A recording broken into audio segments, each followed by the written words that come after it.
I got time, cuz. Today I got time, cuz. You lucky on that day I was acting cool, cuz. Nigga, what's up? How gangster are you, cuz? I don't fuck with you, cuz. You disrespecting me. I don't fuck with you, cuz. You disrespecting me. I go hard, cuz. Hey, y'all. I hope you guys are doing good today. Whew, it's a lot to talk about, honey. So, first of all, thank you to everybody who came to my little private test show that we did about 40 minutes ago. I'm trying to get the call-in show thing together, and so y'all really helped me. I really appreciate that. It is a lot to talk about. I hope everybody's doing good today. I told you guys earlier in the week, I can't even believe today's already Thursday. Seems like we were just getting ready to celebrate Valentine's Day. Hope everybody who had a wonderful Valentine's Day. So early in the week, I was getting phone calls like, have you watched the Tyra Banks interview? Have you seen the Netflix documentary? Because I remember us talking about it, and I was like, no. And when I tell you I watched the first 2 episodes, and I was just blown away. By the time I got to the third, I was livid. And I remember I went on to Discord, and I'm like, you know what? I'm pissed. Objection! We're doing a call-in show today. That's how mad I was. And everybody was like, T, hold your horses. I haven't seen it yet. So I was like, okay, I'm going to give y'all 2 days. But if y'all were in Discord, I was going off the other day because it was just so much. It was so many memories and things just being unlocked and untriggered. And so yesterday I did my own review of the 3-part docuseries or whatever you want to call it. I found out later that Tyra was not behind that. You know, when it first came out, they made it seem like Tyra was the one putting it out. But again, that's what Tyra does. She acts like she has executive control of everything. But coming to find out, she agreed to do the sit down. This was not necessarily her documentary. And so now she has, I think, turned off the comments on her Instagram page because y'all have no chill. Y'all have been dragging this lady since it premiered. Mr. and Miss J Manuel, and Nigel Barker, they're on a hobo tour. So they've been talking. They even bought Eva Marcille out. Okay, my girl Eva was on Good Morning America today talking. So we're going to watch those clips. But we're going to also do a call-in show. I want to hear from y'all. Let me see here. I already gave the links already. So if you're on Discord, if you're a membership, the link is on the membership wall.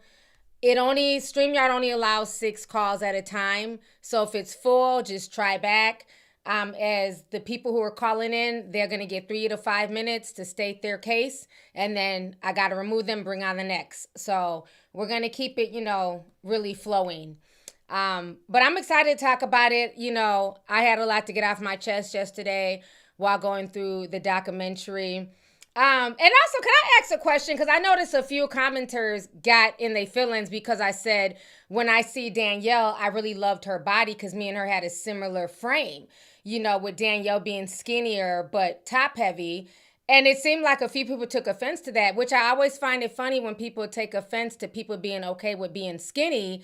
But when people are saying that they see themselves in Takara or in Whitney, it's like, oh, that's applauded. Oh, great, great, great. And again, their bodies are beautiful too. But there are also skinny girls who look at other skinny girls as bodies, just like people compared themselves to Takara or Whitney. So I didn't understand why some people felt the way. It's like, oh, I think it's weird that, you're comparing your body to hers. Did people not do that when Takara was casted as a plus size model? I'm confused. Very, very strange, but whatever. That's their issues. But yeah, like I said, Danielle was my favorite on there, and I hate the fact that, the way she was done was just totally just disgusting. But, that's just what it is. Child, somebody said crybabies. They're always crying about something, honey. Okay? People really be bothered if they're just okay, people, everybody comes in different sizes. Some people are okay with being thin, and that's okay. You're not going to shame me. Sorry. I've been on both ends. Y'all know that. I've been on both ends of the spectrum. I've been super duper skinny when I first came on YouTube. Then, around COVID, I gained a bunch of weight, and then I lost it again. So trust me, I've been on both ends of the spectrum. I like my current size, so it is what it is. But yeah, Takara is stunning. I've met Takara. I've hung out with her. Sweet as hell. She's so sweet. She's fun. The same way you saw on TV. Same bubbly personality. Like I said, a lot of the models are like just really cool. I've never met Ferranda. I remember Ferranda. I've never met her. And I worked with Yaya on set, but I didn't get a chance to talk to her. I think it was when she was it the Whitney Houston? When we were in LA. Something with Whitney Houston. My memory just precedes me. But Yaya's gorgeous too. I really liked it, Yaya.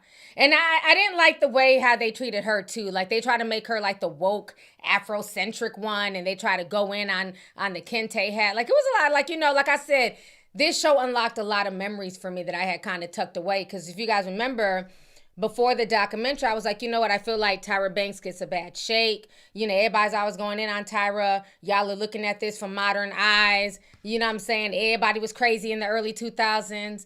But when I watched that show, I'm like, yeah, no. And you know what? We're going to do another call-in show. And it's going to be strictly for millennials and Gen X. Just strictly us. Because I think a lot of us are mourning, and I talked to one of my friends about this.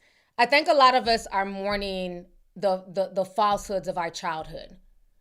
And I think us Gen Xers and millennials, we need to have a call-in show for us to talk about this. Because between the Epstein files, the damn Nickelodeon scandal last year, and now America's Next Top Model, it's like, was anything in our childhood real outside of like our parents and family and our neighborhood? But as far as like our entertainment, it's just been so corrupted. It really has. Like we need to do like a little, for us 90s and 80s babies. We just need to like cry. Gen Z, y'all don't count. Y'all are the social media generation. I don't even know if y'all remember half the shows we're talking about. But I really feel like, as millennials, because we're like right on that cusp. Zillennials, millennials, and Gen X. Gen X. We need our own show because I don't even know what to think anymore. We were literally groomed by everyone. And we need to have a serious conversation about this. I wrote it all down in my phone. Like I just been taking notes in my phone. And part of me wants to do a deep dive on it, but I'm just like, I have a lot going on in my life personally right now. But I'm like, we need to talk about it. We have been groomed from the time we were children and we did not realize it. Everything from the fashion, how we dressed, to even the body sprays that we wore as children. In junior high, going to Victoria's Secrets, buying Pure Seduction was one of my favorite fragrances. Love Spell. And we always say words have power. Why were they marketing things like Love Spell, Pure Seduction, Enchanted Apple? I remember all them fragrances to teenagers. Because when you think about it, yeah, they'd be grown women in Victoria's Secrets, but a majority of it was us teens. Or the moms going with us. You know? We were really, really groomed. And so, like, I'm having to come to that realization. Even like the words, like, on our clothing and things written on our butt. Juicy couture and, the crop tops and just a lot of stuff. Me and my homeboy had this conversation a few years ago. And he said, you know why we all became teen parents so young? He said, have you ever thought about why you were a teen parent and why like most of our whole hood was literally teen parents? We all had babies by the time we were 19. And I was like, never really thought too deeply of it. He said, think about what we used to go to sleep to when we were kids. Because back then, a lot of us didn't have televisions in our room. Like y'all have iPhones and all that. We didn't have that. We would go to sleep either to the radio or to like the CD. And one of the things that we used to go to sleep to was R. Kelly. Because the music was soothing. R&B. I don't see nothing wrong. And so as you're older, you're realizing like, those are the, your ear gates, your eye gates. They all tap into the subconscious. So if you're 14, 15 and you're laying down listening to like R&B, right? And it's sexual. You know, Adina Howard, I want to freak until the dawn. And we can, you know what I mean? And then we wonder why everybody was fucking at 15, 16 and pregnant by the time they was 18. Okay, I'm glad y'all see where I'm coming from. Facts. Aaliyah, Avant, all that stuff. Like we didn't have, you know, how y'all be on YouTube watching like the Rain and Thunder videos. We listened to R&B. We listened to the radio. That's what put us to sleep at night. And so he said that to me, and I'm like, you know what? That makes sense. What is Quiet Storm? Somebody keeps writing Quiet Storm. What is that? Either explain or you're spamming in my chat. What is Quiet Storm? Yes, Silk. TLC, you know, red light special in 7th grade. Take a good look at it. Look at it now. And you know what else I realized this too? How we were groomed. Okay, so Valentine's Day, you know, I went out with my date. And after we went out to like, you know, dinner and everything else, we decided to go like to this lounge.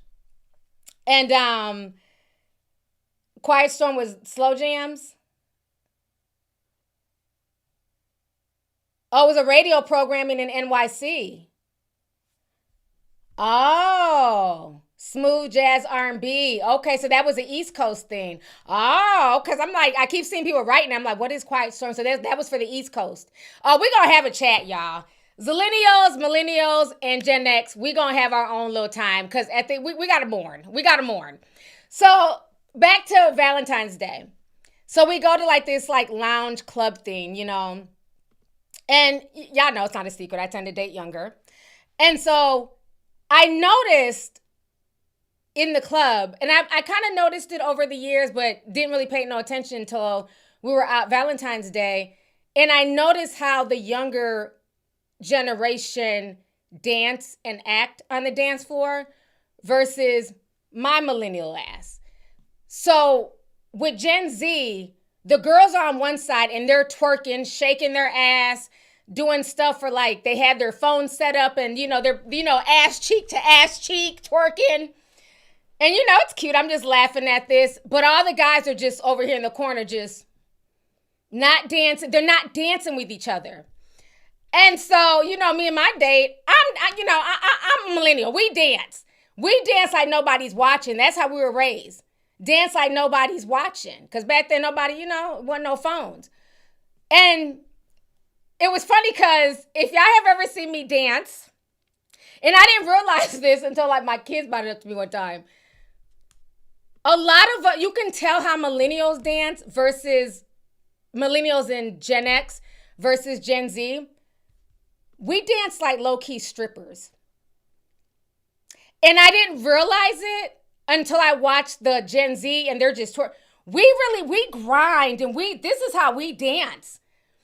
And it was so funny because I'm having the time of my life and, you know, people are watching me dance, you know, with my date, you know, we're having fun. And they're like, well, damn, T, okay. And, you know, I'm grinding and, you know, I'm like, I really do dance like a fucking stripper. Like we whine. We do. Okay, y'all asking too much. Don't worry about what generation my date is in. And so the next day, right, I'm talking about, I was so sore because I had on heels. Y'all see my little Valentine's Day outfit. It was cute. Had on the thigh-high boots. When I tell you my hips and my thighs, everything was so sore. That's how much I danced. I had such a good time. And we dance very sensual. And I never realized that. Put a teacup if you've been in one of my parties and y'all have watched me dance. Because I've danced with a few tea sippers. They be like, damn, auntie, hold on. Because we were raised to be like that song, ooh, you dancing too close. You know, the Too Close song. Feel a little poke coming through on you. And when I think about that, we were groomed that's how we were kind of like groomed in the club. Like that was the mission, to like grind and get, you know what I mean, get guys real hot. That's why that song came out. And it's so funny because I see the way Gen Z, they don't really dance together like that as much in the club. The girls are freaking on each other and pretending to be, you know, bi or lesbians. I don't know what the girls be having going on, child. They just be twerking and slapping each other's asses and dancing with each other. They don't really be dancing with the guys. Whereas with us, we're looking for the guys and we're going to put it on you. We're going to drop it low. And I mean, I don't know. I'm like, yeah, we need a show. We need a call-in show for us. We were groomed, y'all, by the industry. Yesenia, she said, I got proof. She got teacups and proof. Yesenia, I be posting them videos of me dancing at them damn tea events. Oh, I be getting my freak on. I have fun, okay? I dance. But I noticed, like, a lot, like me and my friends, like, we all dance like strippers, like, you know, dirty whining, and, you know, it's like a little sensual, like, you know, you like a cute little twerk. And I don't know, it's different. We dance different. You know, we always got our hands up, and it's just, you know, it's, you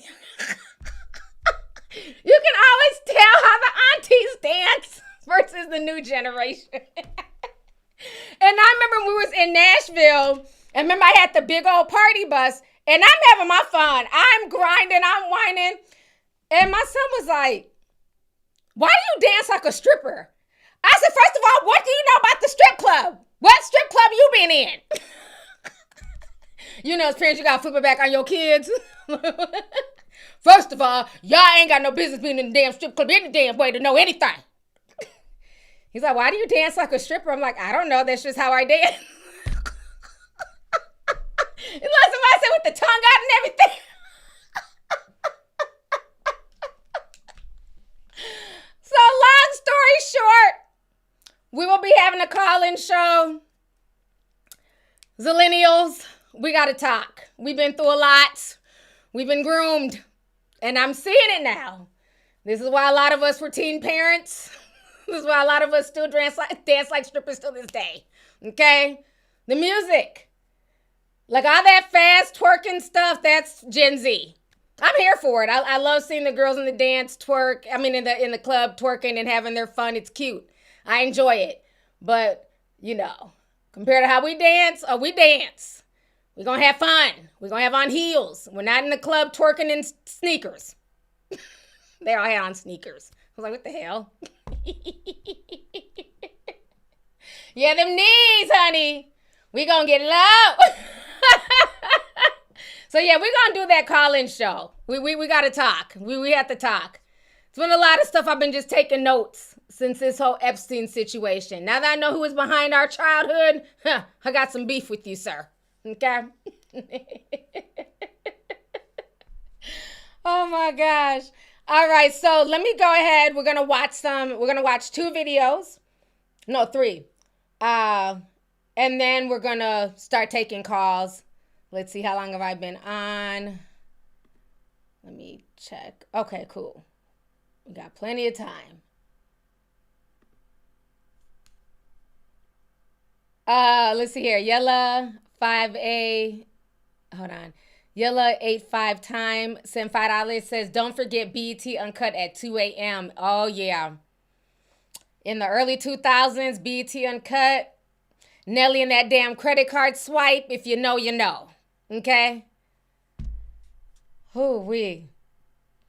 Ms. Davidson said 999 says, Quiet Storm was what the radio station called it when they played nothing but R&B after hours. We heard it every night. Hold on. Here in ratchet ass Florida. We requested the DJ to dedicate songs. If you know, you know. Yeah, at first I thought it was spam because I'm like, who keeps writing Quiet Storm? But it was a bunch of y'all writing it. So I'm like, hold on now. What is Quiet Storm? Put me on game. So yeah, we had something similar. It wasn't called Quiet Storm, but like we had KMOJ. That was like our main R&B station here in the Twin Cities. And so yeah, you listen to all that stuff. You know, you're going to bed, listening to all this sensual, sexual stuff.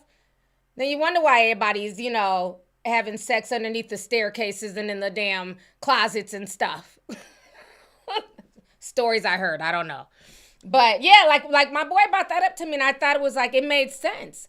I was like, I never looked at it like that. He was like, yeah, he's all that freaky shit we was listening to his kids. You wonder why we're all, 30 to 40-year-old grandparents. And Jerry Springer too. That was another one. Another reason why we was always fighting and ready to turn up. I'll never forget that episode of Jerry Springer when that man had them roses and he beat that other man with the roses. He came out there, bam! Them roses flew everywhere. That lives in my hair rent free. All right, y'all. So let me go ahead and we're gonna go ahead and watch this video here. Ooh, hold on. Okay. Here we go. So we're gonna start with Miss Eva Marcille. She spoke today on CBS in the morning. So we're gonna watch this. Joining us now, first and only on CBS Mornings, is Eva Marcille. She's an actress, she's a model, she's a former contestant on America's Next Top Model. Marcille, known as Eva Pickford on the show, was the winner of season 3 back in 2004. Yes. Eva, good morning and welcome. Good morning. Still looks the same. I know. There was a little snippet of you at the ever. end in the doc, right? I think we see you. A snippet. A little snippet. Yeah, there's a moment where Tyra talks about the people that have been successful on the Yes. show, and she gives a nod to what has transformed the industry. Being that I was the shortest girl on my season, and the idea of a black girl and this short in the modeling business, it's unheard of. It won't never happen. Well, this Objection. Put a teacup if you all remember me saying that in the video yesterday. One of the reasons why Eva was able to kind of transcend is because she was shorter. She's not short because me and her are the same height. She's 5'7". But the average one-way model is 5'11". 5'11" and up does not really work good in the acting world because most male actors are on the shorter side. So she's confirming what I said yesterday. This documentary, as you know, Eva, has everybody talking. I know you watched all 3 episodes. What's your reaction to it? You know, when I first found out there was a documentary, I was amazed. I remember reaching out to Jay Manuel, like, is this the same top model that we did? Yeah. Because how don't I know about this? Yeah. And they didn't ask you to be on it. They did not that ask me to surprise be on you? it. It was very surprising.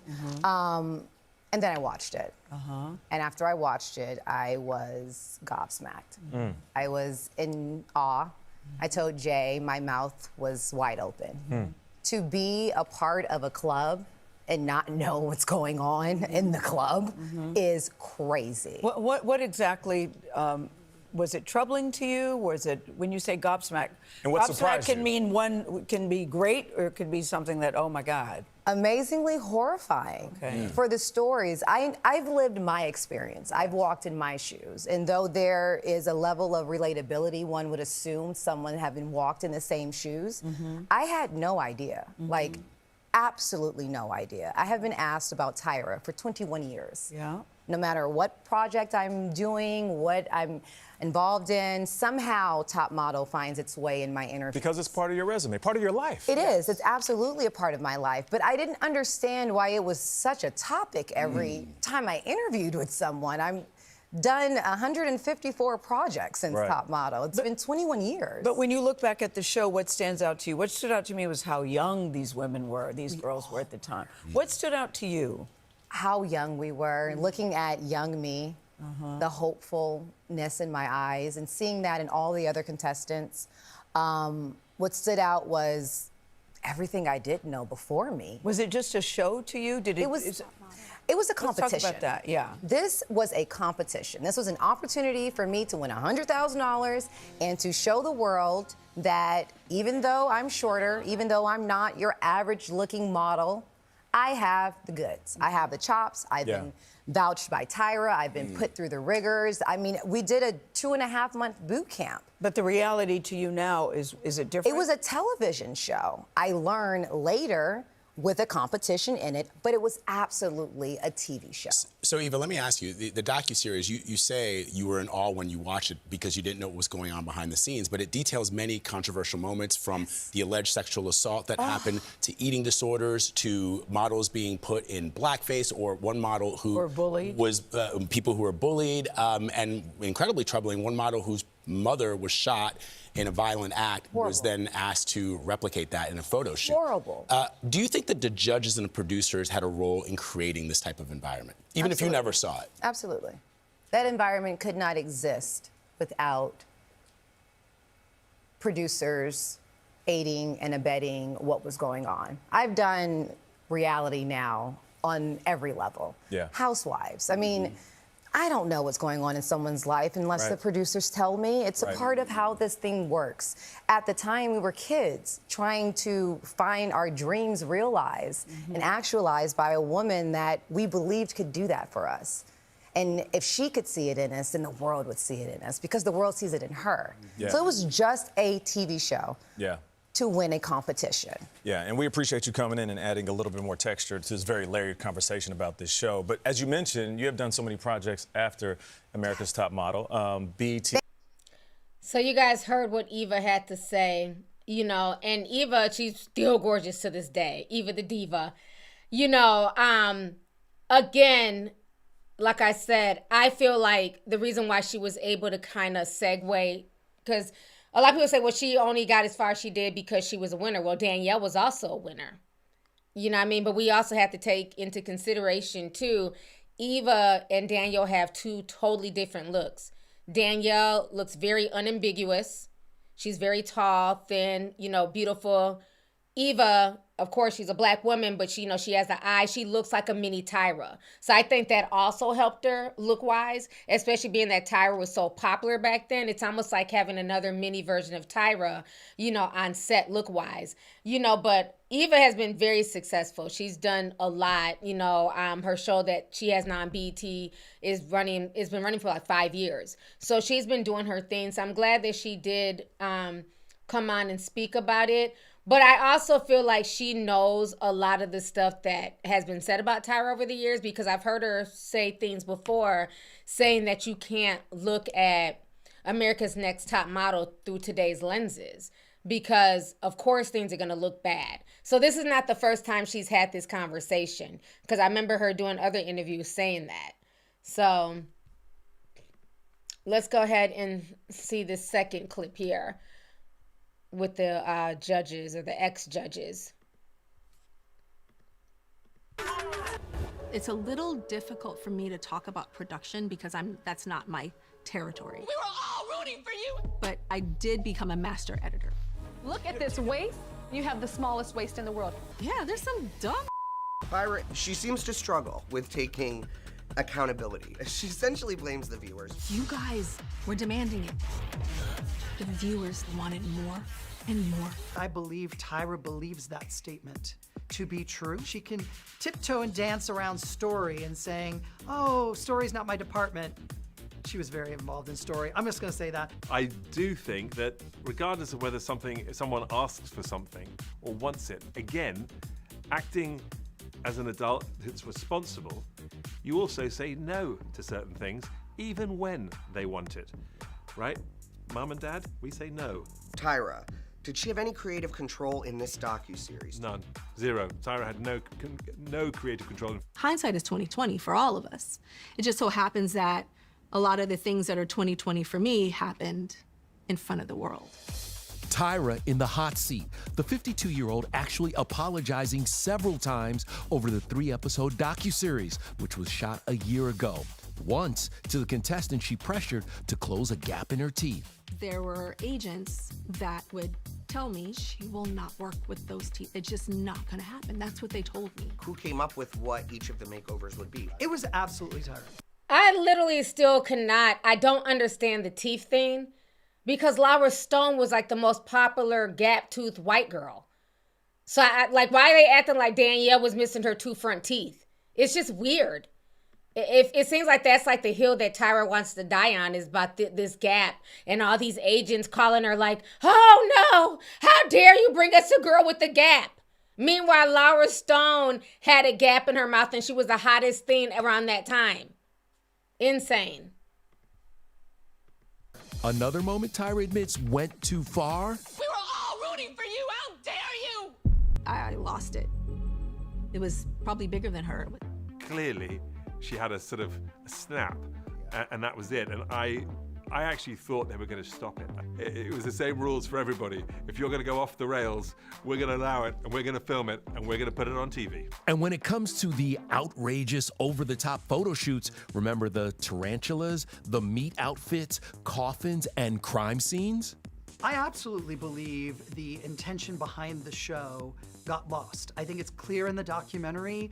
You know, for me, the real breaking point and the immediate moment of divide was the race-swapping photo shoot. I remember vividly that meeting where Tyra said, I want to do this, and I want to do this to celebrate women of color. And I'm sitting there thinking, okay, and I'll be honest with you in that moment, because people ask me all the time, why didn't you say something? Well, I was here to support her. This was her show. She had this reason that made no sense to me. How are you gonna support and, you know, and uplift women of color by painting white women black? Tyra swore to me I would not wear this. She goes, Jay, I would never do this to you. I'll say this, if she really wanted to protect me, she would have stood next to me and delivered that creative. The clip that has followed me to this day is me standing alone on camera, Chiron, photo shoot creative director, and people knew I was producing as well. We're switching your ethnicities. And so I wore that. I didn't think it was controversial, but then we put it out there and the world was like, are you crazy? Have you lost your mind? Tyra did pride herself on coming up with the creative on the photo shoots, you know, perhaps sometimes with various other members of the team. Looking at the show now through the 2020 lens, it's an issue, and I understand 100% why. I've never experienced a more difficult work environment, a more toxic work environment than that show. It wasn't right then, and now we're seeing it isn't right now. Look back with hindsight. Am I the only person, I will keep it real, who had no idea that Mr. J. Manuel was a biracial South African? I always thought he was a Latino. I thought he was a Latino, okay? I didn't know. They said his mom is, I want to say, white Italian. His daddy is South African. Yeah, so I had no idea he was a biracial. I always thought he was a Latino. Let's continue. It's certainly easier to judge and be critical. That being said, were there things that perhaps, you know, she got carried away or the production got carried away? I would say yes. That is the only way you change. That is the only way you get better, is by somebody calling you out on your Where Tyra stayed quiet, Season 2 contestant Shandy Sullivan alleges she was sexually assaulted after a night of drinking while cameras were rolling. I was blacked out. No one did anything to stop it. And it all got filmed, all of it. It's a little difficult for me to talk about production because that's not my territory. First of all, she struggles to remember it, which I find hard to believe because how many times did she bring Shandy on her talk show to kind of force her to watch that scene? I was in the production office. I remember it vividly. Someone was like, you won't believe what's going on right now. And they basically said, oh my God, Shandy's having sex with someone in the shower, one of the male models. Certainly myself had absolutely no idea until it aired, which was kind of shocking. And I tell people that all the time, that they kept us very separate from the storyline that was sort of unraveling behind the scenes, in large part so that we wouldn't be swayed as judges. If I had been there, I personally would have intervened. You know, I'm a father of a 17-year-old girl, and quite frankly, regardless of whether you're a father or not, it's simply the civil thing to do. Now, reality television is not always known for being civil, or for, you know, perhaps doing what's right. And they took a creative decision and a production decision to let this roll. And sort of legally, they were within their rights because that's what everyone had signed up for. Signed up to have your entire life shown. Right. And so if you basically have a train wreck, they will film the train wreck. They won't stop the train wreck because someone's going to get hurt in the train wreck. And I think that is a big piece of that. We treated Top Model as a documentary. And we told the girls that on day one, no matter what happens while you're on camera, we're going to document all of that. Have you had a chance to speak with Shandy since it's all happened? Or Actually, Shandy and I have always remained in touch. I've photographed her several times since America's Next Top Model. She's a smart woman and has taken control of her life. Tyra's lips were also sealed when it came to her falling out with creative director Jay, who claims Tyra stopped speaking to him when he tried to quit the show after season 8. Can we talk now about what happened with you and Jay? I prefer, I should call Jay. I don't want to do this here. Yeah. The first time I saw the documentary, honestly, her reaction, it made me chuckle. For me, it was no surprise because she has made a pointed effort to not speak about me in the press. What's very telling about her reaction is it's the first time I saw her in the doc respond without this prepared answer. We got to see a bit of a break in the personality, Tyra. One of the most emotional revelations in 2022, runway coach / judge Jay Alexander, aka Miss J, was in a coma for 5 weeks after suffering a stroke. Tyra didn't visit him in the hospital, but Jay and Nigel did. I taught Martha to walk, and now I can't walk. Not yet. Well, Jay is getting stronger every day. He does physical therapy every day. He can get out of that chair. That's what people don't know. At the time of the documentary, he couldn't. He can. He can take steps. And look, if anyone is gonna walk again, it's Miss J. There's no stopping Miss J. I mean, the reality is that Miss J has still got that spark. I remember visiting him in the actual hospital, and he couldn't move. He was completely paralyzed and lying there, and only half his face could move and one eye. And I said something to him. I'm like, oh, good. You can't move. That means that I can really take advantage of you now.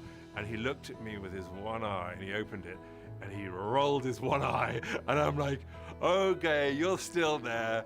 If you're able to still roll that one eye of yours, I'm like, we're gonna get you back. Despite all the backlash Tyra's receiving from Reality Check, which is streaming now on Netflix, she dropped this hint for a potential comeback. You have no idea what we have planned for cycle 25. She is currently actively trying to pitch it. So she wants to make it a reality.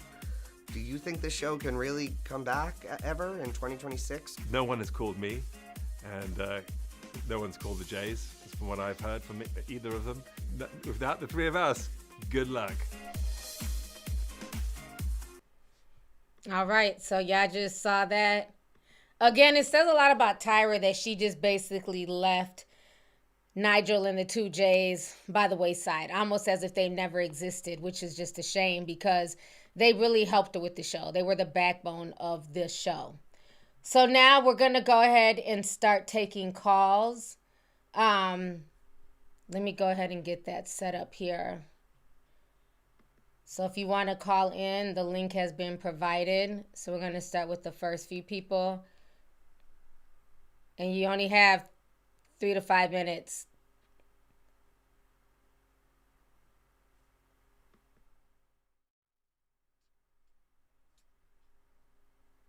All right, give me just a second here.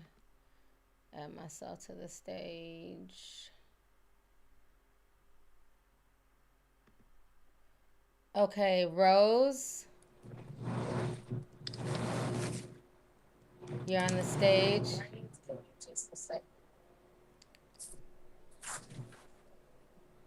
Make sure y'all get ready. Okay, Rose. Hey, T. Hey, you gotta mute the background. Stage. Can you hear me? Yep, I can hear you perfectly. Make sure y'all get ready. Can you hear me? Yes. You gotta turn down your background.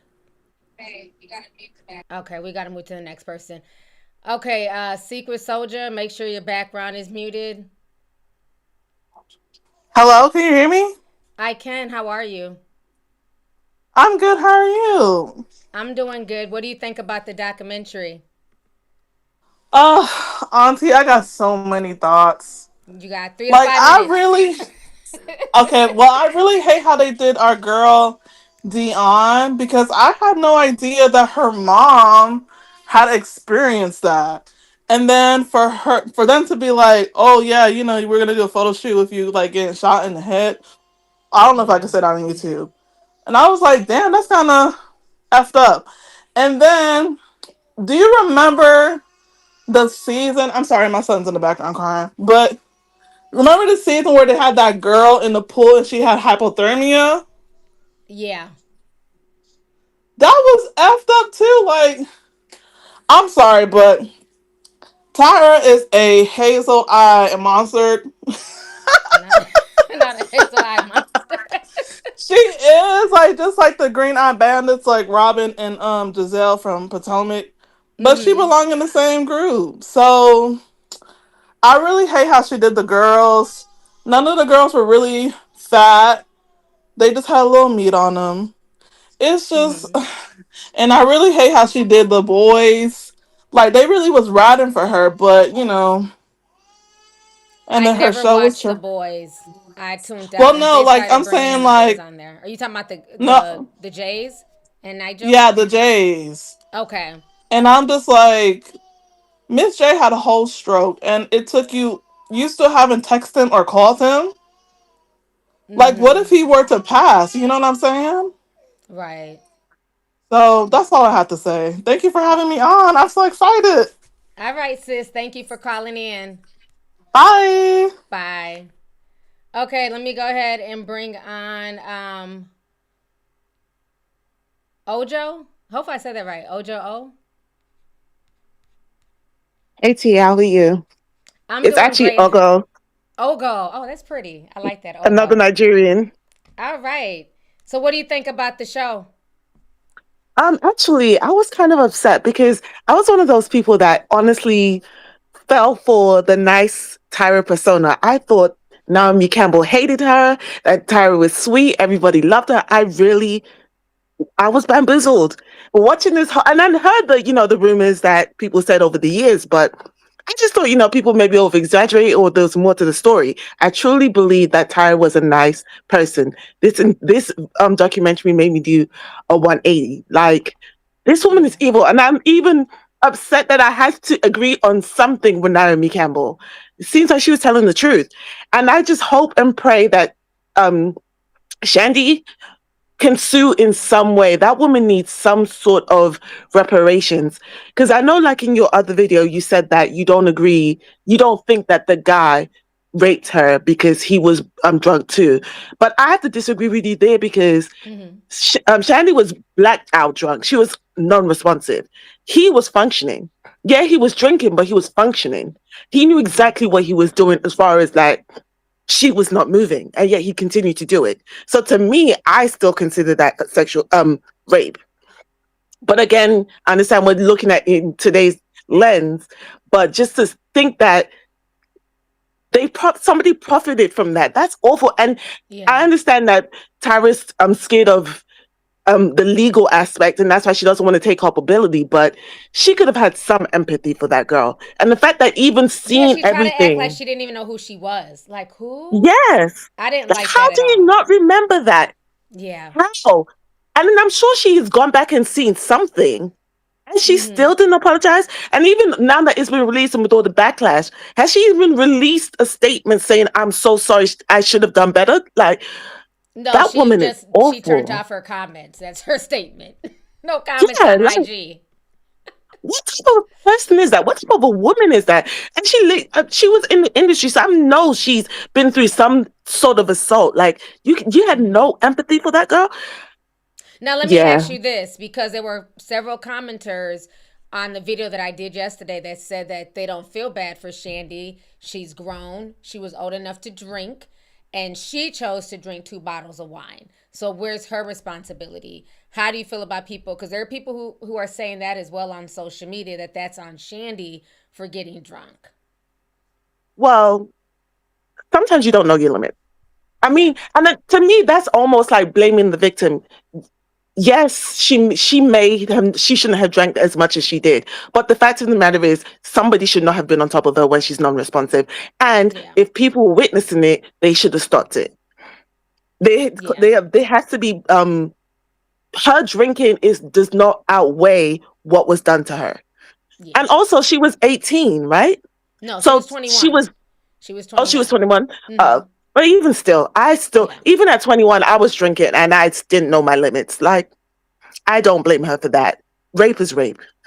Yeah, I think too, if you guys remember, if you are, older, millennial, Gen X, who remembers the Real World Ruthie? Remember Ruthie had a drinking problem? Did you watch the Real World MTV? I think I may have been too young. Okay. There was a girl on there named Ruthie. She was a Hawaiian girl. Horrible drinking problem. And Ruthie had been drinking the whole day, and she was getting ready to get behind the wheel of a car. And at that point, MTV producer stepped in and was like, "You're not driving because you could kill yourself. You could kill somebody else." That was the first time that the producers ever had to break the fourth wall. Then they threw her ass in rehab. It got that real. MTV didn't play that. So and this was, you figure probably 1994, 95. Mm-hmm. And so for Tyra and them not to do anything, production has stopped things prior. So I'm glad a lot of people in the chat, they remember Ruthie. Yeah, MTV stepped in and stopped her from drinking and driving. As they should. One more point I did have about this documentary is that Adrienne, the first top model, came out and said that these women were not paid. So the fact that Netflix put this all together and saw how these women were taken advantage of, and then took advantage of them again by not paying them, but profiting from their pain and then paying the judges, I don't like that. I hope that maybe they will get some type of residual or something, but it doesn't sit well with me that to this day they're still not being paid. Yeah. Yeah. Well, thank you so much. I really appreciate you calling in, sis. Love the accent. Thank you. Too. Bye. Oh, thank you. Bye. All right. Vang. Hey. Hey, how are you? I'm good. First of all, can I just say, Tyra Banks, girl, you ain't seeing the pearly gates. I'm so sorry. I am so sorry. Oh. The way she got up on that documentary and completely did not take any sort of accountability at all. And she almost seemed like she was mad at the producers for even bringing up all the messed up stuff that she did on the show. Like, how are you gonna be like, who's Shandy? What happened? What are you talking about? Girl, what do you mean? I know it was 23 cycles, but that was a big storyline at the time. And I was young when that happened. And even I remember that. I feel like nobody on that documentary took any sort of accountability. It was well, it was Ken and Tyra was in charge and all this. And it's come on now. Y'all know it's it was a lot of passing the buck. Yeah. All of you were in the industry. All of y'all know what was right and what was wrong. And y'all none of you took accountability at all. What was the point of even being on the documentary? Mm-hmm. So do you feel like the show, had a lot of effects on young people? Did you watch it growing up? Yeah, I definitely watched it growing up, even though, girl, I'm 4'10". I knew I was never going to be no damn model. I knew I was going to be no damn model. But I was like, maybe, whatever.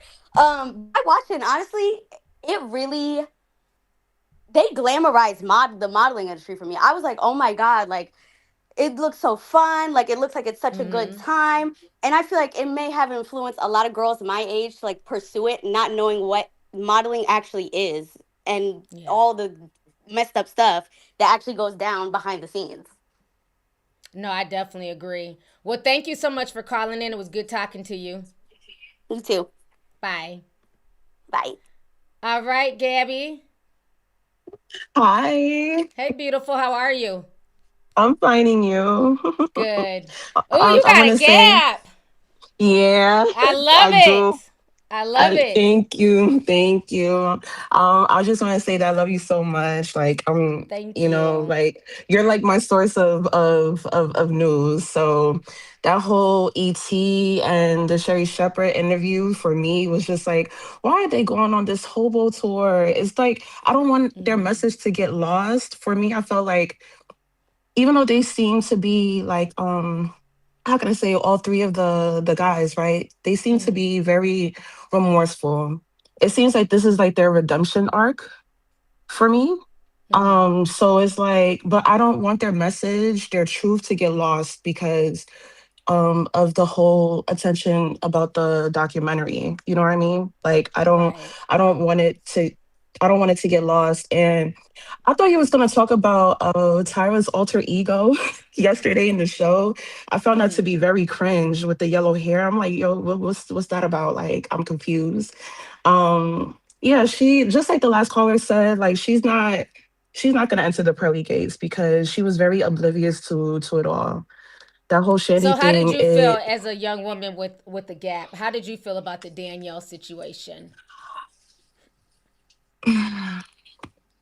I'm not even gonna lie, like I felt like damn, like, you know, she's Danny is really pretty. And so like for her to get that done, because a lot of people would say to me, like, oh, why you don't get braces? Why you don't get that? But I like my gap. Like I feel like it makes me me. So for for Tyra to push on for Danny to close it, I just felt like why like it I just felt like damn, you didn't really look at her as beautiful.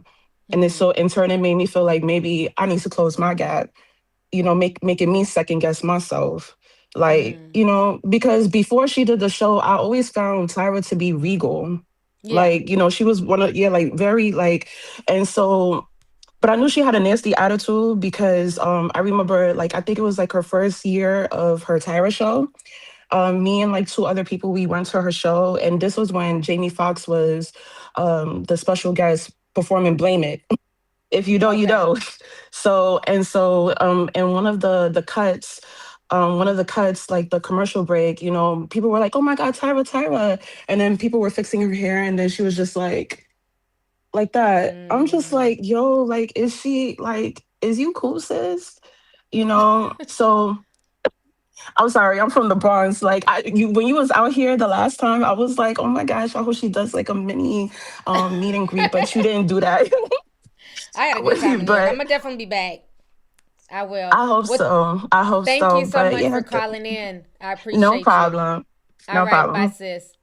Bye. All right, Shaquanda.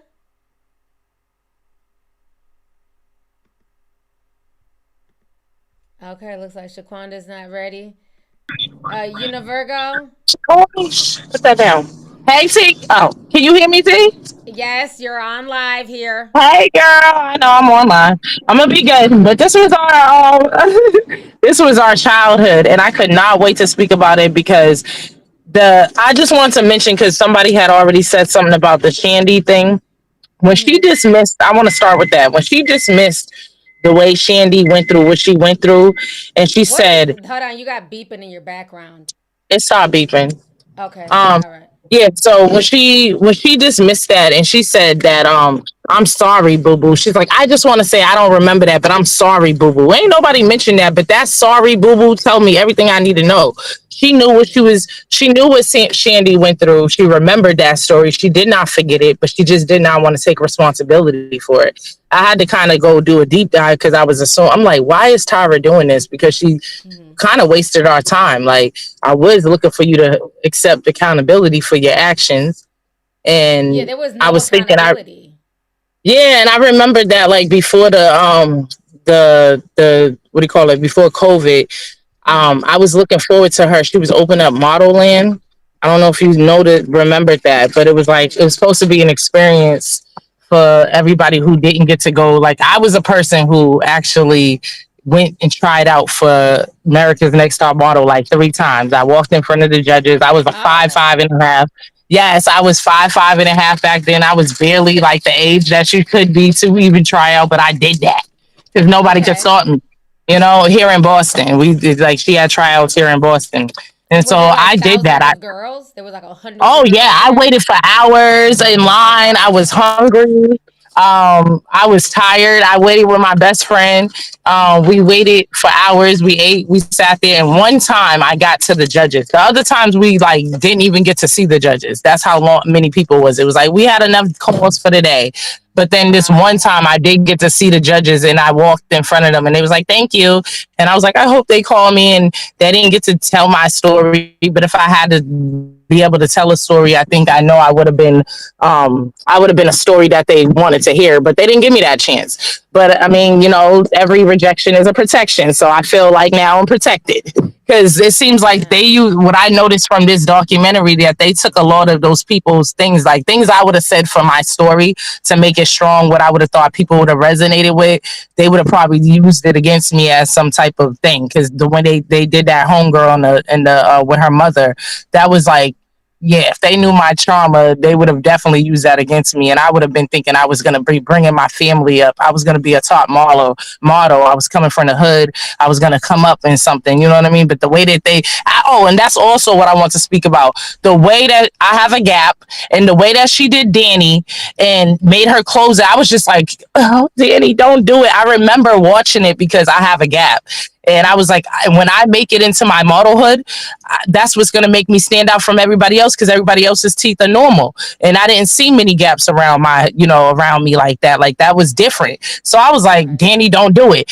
And then for her to say that her grandmother made her lights go off. Your grandmother had her lights go off for you to be here. Like she really like was malicious with the things that she said. Like that wasn't nobody's business.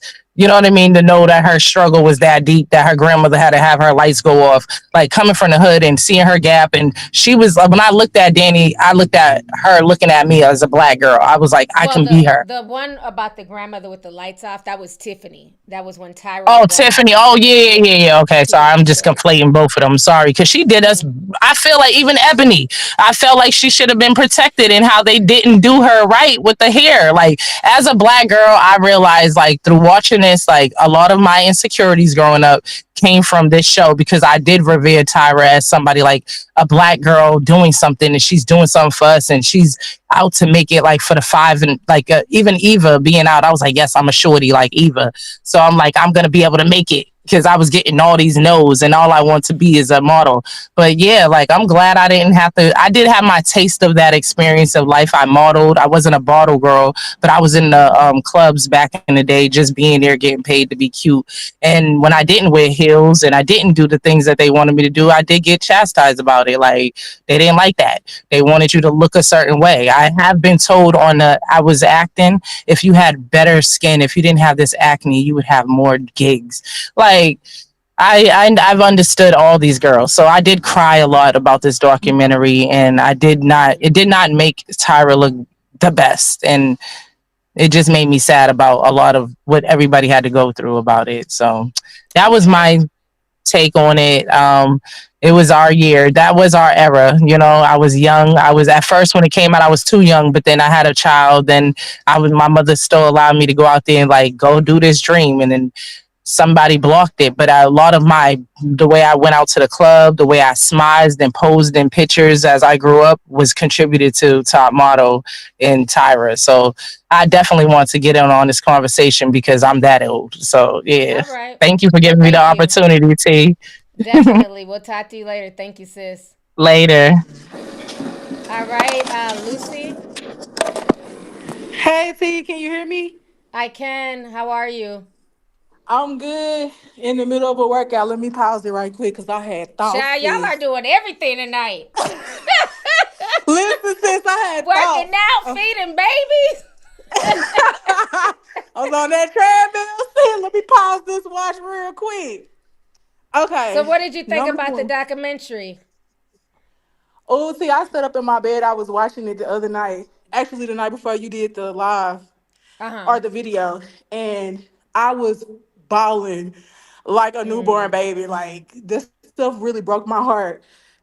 Shandy's situation, because I remember watching it and I was like, as I was probably about 16 when that show first came out, but I knew something wasn't right about that. And then even with Danielle, I'm from Southern Arkansas, 2 hours from Little Rock.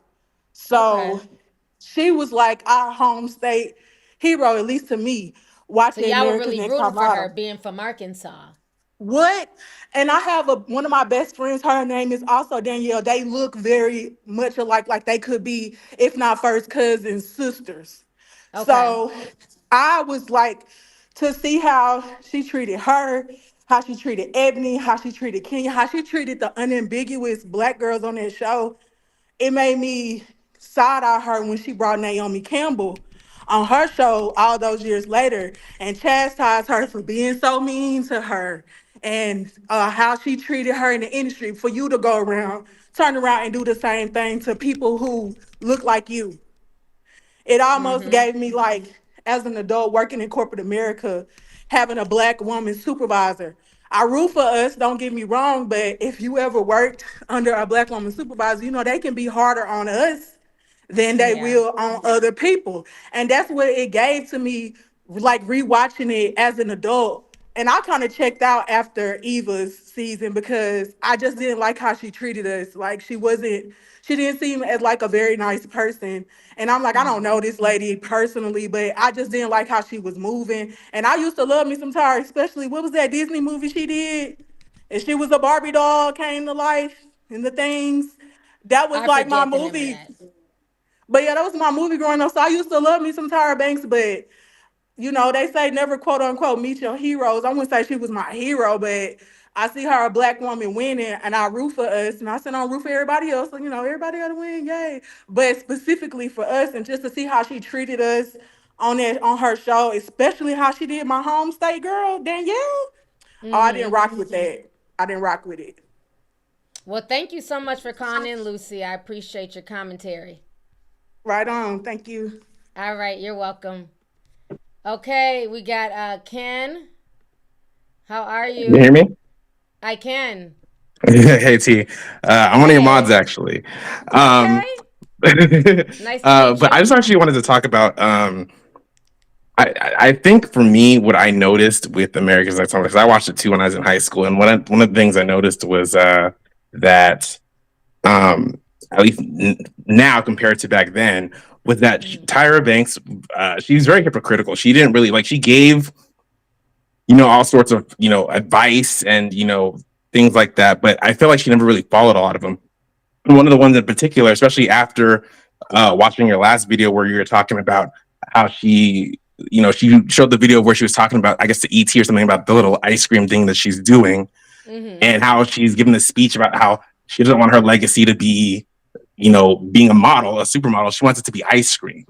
And it reminded me of one of the contestants from, I forgot what season it was, but it was one of the Indian girls who she got eliminated because I guess she didn't give the right answer because she wanted to get into the modeling industry to, I guess, then transition into like actually making clothing, I guess, or designing. I forgot the model's name, but it felt hypocritical to me because it's like and she got eliminated because of it, because Tyra's like, oh, well, you are using this to, get to this next, industry or platform when you should be focusing on modeling. That's what all these girls are here for.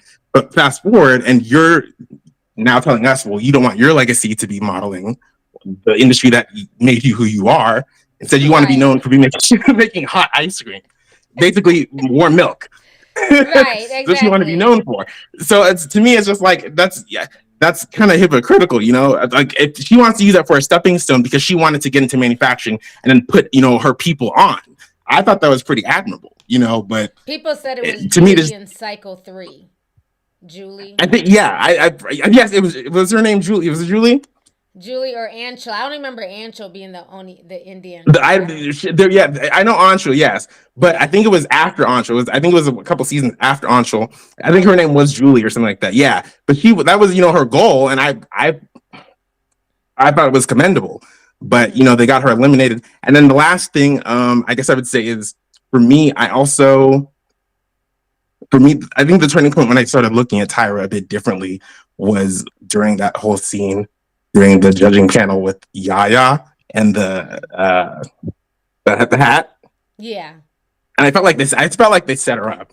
I could see that was like a whole setup because the white woman was going off and saying all sorts of bullshit and talking about how she's trying to prove her Africanness, whatever. And Tyra, I was expecting Tyra to say something or intervene, but the camera just pans to her and she looks at the woman, but then she doesn't, she kind of just like, she doesn't defend what the woman's saying, but she also herself kind of goes in on Yaya because of a freaking hat that she didn't want to wear. And I thought that was ridiculous. Like, okay, well, here's your chance to speak up for this Black girl who's being, low key kind of bullied by this white woman who's trying to teach her or talk to her about what it is to be African or whatever the hell she was talking about. And Tyra didn't really, she didn't really say anything about that. So I thought that was kind of weird. But at that point, it's when I kind of started looking at Tyra a bit differently. All right. Well, thank you so much for calling in. It's good talking to you. Yep. Bye. All right. Let me go ahead and bring on AJ. Can you hear me, T? I can. Tyra needs her ass whooped. Oh. Because I remember even more about this. That episode where they were traumatizing people with death by a model, I believe they streamlined the white girl who she said she didn't want to do the thing because she said that whatever her thing was, they died by suicide or overdose. And her friend just had that happen before she came to the show. They used that against her too. That was JL. JL ended up becoming like a drug addict, and I think she eventually died. And it hurt me so bad because she begged them to let her stop, and they were like, "Well, you got to do this. Don't you want to be a model?" I remember she died from cancer. She had that one girl traumatized. She pushed that Indian girl's hairline back because she was mad that she had a regular size forehead. I think Naomi fed Tyra some of that baby turkey jerky. Ever since, that forehead has grown with evilness over the years. The fact that you can pull so much of this stuff off, I checked in and out every few seasons because like you said, you want to root for the Black girls. You want to root for the people who look like you. I am 5'1". I'm a bigger girl. I knew, that would never be for me. But it even made me feel bad because if this are the girls who I think are beautiful, who I think are snatched, who I see are pretty, and you saying what you saying to them, then damn, what would you say to me on the street behind a closed door or something? It's absolutely egregious. It's terrible. And for the people who say that people didn't speak out, like Jay Emanuel said, he tried. The first thing she did, ignored him, kept him on, dropped him like it was nothing. Everybody who's helped her get somewhere, all of a sudden, they're the problem, as I've started to see. And it's so irritating. She's showing herself. The part that I don't like is the fact that it's interesting how all the three guys are still friends, but none of them are friends with Tyra. And I feel like that says a lot about Tyra than anything else. That says more about her. Literally, she's like that secret mean girl who was the head of the group. Everybody was friends. And then 10 years later, everybody was like, well, why did you stop being friends with her? Why did you stop being friends with her? It all adds up. You're like, damn, she might have been the problem. Maybe this is it. She needs some serious help. And to be honest, she needs to go somewhere else. She should have been made for Big Brother or something else. Because this show may have been interesting, but like I'm younger than some of y'all, and I remember all of this. I remember Shandy. I remember all that, and it was weird to me as a younger age. Y'all were in high school. I was younger. So if I feel a way about that as a child, a literal child, that says something. That you continue this on. And then you got parodies, people eating hot dogs. She even traumatized a couple of the girls who were getting married for the All-Star season. That broke my heart. They all wanted perfect wedding hair. And the ones who said that got their hair instantly chopped. Oh, wow. I didn't see the All-Star episode. Yeah, there were a couple of girls who were supposed to get married. They were like, can y'all cut our hair at least, a couple inches, shorter. Don't cut it too much. I want to have this hair for my wedding. A couple of them. Eva was one of those people. She said, listen, I like the haircut. I like the shortness, but I want my hair. They still cut her hair. And I was like, you really hate these girls. Even the fact that none of them can use those photos, that was made on purpose. None of them could use those photos who didn't make it into the industry as a backup plan at whatsoever because they're so damn ridiculous. She knew what she was doing the entire time from beginning to end and then just slapped a smile and some pretty gay guys behind her and a pretty face photographer and just acted all extra. Like, this is not friends. This is real people's lives. And it really breaks my heart. She needs her ass whooped. And if Okay, they ever do those CJ. celebrity charity boxing, I'm going to find some capital. If y'all want to put in my cash out, we can collect together. I'll fight Tyra as long as it's legal. I'll go to jail. All But right. Well, that's thank all you for for me. calling in. All right. You're welcome. Y'all have a good night. You too. Let me go ahead and bring on A. Hello, can you hear me? I can. How are you? Hi. Okay, this is the first time I've ever done this. I'm very, very nervous. But I'll just kind of get into it. So I'll be honest, I don't know a lot about Tyra. When I was watching the documentary, it was simply because you said to watch it, and I was like, okay. Um, and so when I went in, I was unbiased, right? And I remember in the Discord, you ended up saying that you cried and you wanted to call and talk about it. And when I read that, I immediately thought like, oh, like she had a very positive response about it. So I put it on, and halfway through, I did not feel positive about it at all. I actually felt really upset at Tyra, and I did not view her very positively. I remember my mom, she used to watch that show, and I was just like, oh, this woman is not as good as I perceived her to be when I was younger. But anyway, um in the end, I feel like Tyra, I feel like she became like she was the victim at one point when she was young, and she kind of just became the victim miser, or like the person that, like, I don't know the proper word for it. Kind But of like when people come into the industry, with those horrible contracts and they go through abuse and stuff. And then once those people get yeah. into power, they turn around and do the same thing to another Yeah. group. Yeah. Yeah. So I agree. like that's why okay, so that big scene that you talked about was that a lot of people talked about when she was like, "Oh, I saw myself in you. We were all rooting for you." I didn't even know the context behind it, but after I watched it, I felt like that entire scene, I remember something she said, which was, like, "Only my mother yells at me, and when she yells at me, it's because she loves me." But, like, in the end, I felt like that whole time she was just projecting her insecurities onto her, and I felt like she was projecting, um I felt like she was projecting her insecurities onto all of the young Black models, and so, And I think part of it too with the Tiffany situation, what I did not respect now that I'm an adult and I'm, in a space and I deal with people who are a lot younger. So at that time, Tyra would have been like in her late 30s, early 40s or something. Tiffany's a 21-year-old girl who's gone through a lot of struggles, a lot of ups and downs, right? And a lot of times with young people, especially when you come from the hood, when you come from certain environments, you don't want to let people see you break and crack. So what Tiffany was doing, Tyra took it as disrespect, but that was kind of like her self-preservation. Like, girl, Yeah. don't cry for me. It's all good. Don't worry Right. about it, girl. Things happen. And it wasn't that she didn't respect the opportunity or that she didn't respect Tyra. That Yeah. was how Tiffany was just trying to preserve herself, knowing that once she got alone by herself in her thoughts, she would have probably broke down crying and really, kicked herself in the butt. Like, why didn't I just read that? But, sometimes you have to put on airs for people. And that's what Tiffany was doing. And it's like for Tyra not recognize that and to take it so personal as if she was making this whole Right. show a joke. I just didn't get why she flew off the handle that hard.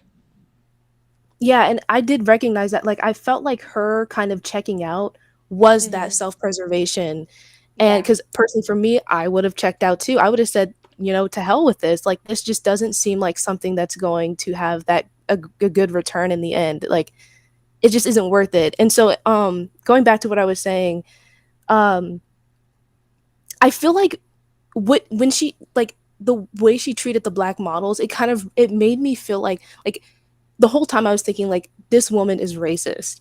And like what I think that she was projecting onto those Black models exactly what she kind of felt about herself.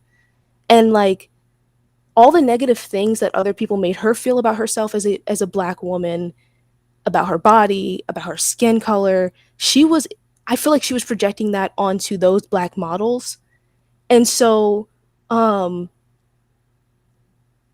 and I think that's why she never really, like, I feel like that's why she really honed in on them specifically, because even like that woman, I forget her name, but the one that was kind of checking out, she was young, she was confident, she was, she was a Tiffany. confident black woman. And I feel like that is something, like, a truly confident black woman felt threatening to Tyra because that's who she never could be. And I felt like that is just something that, like, it threatened her. And so she wanted to take, like, and to me, like, I don't know a lot, I'm young, but to me, I felt like she saw that it threatened her and she wanted to take them down a notch because she could never be as free as them. Young, black, beautiful, confident. Like, I felt like she wanted that, and so that she used her power to kind of, like, control Bring them a them little down a bit. notch. Yeah, Yeah. projecting onto them. Yeah.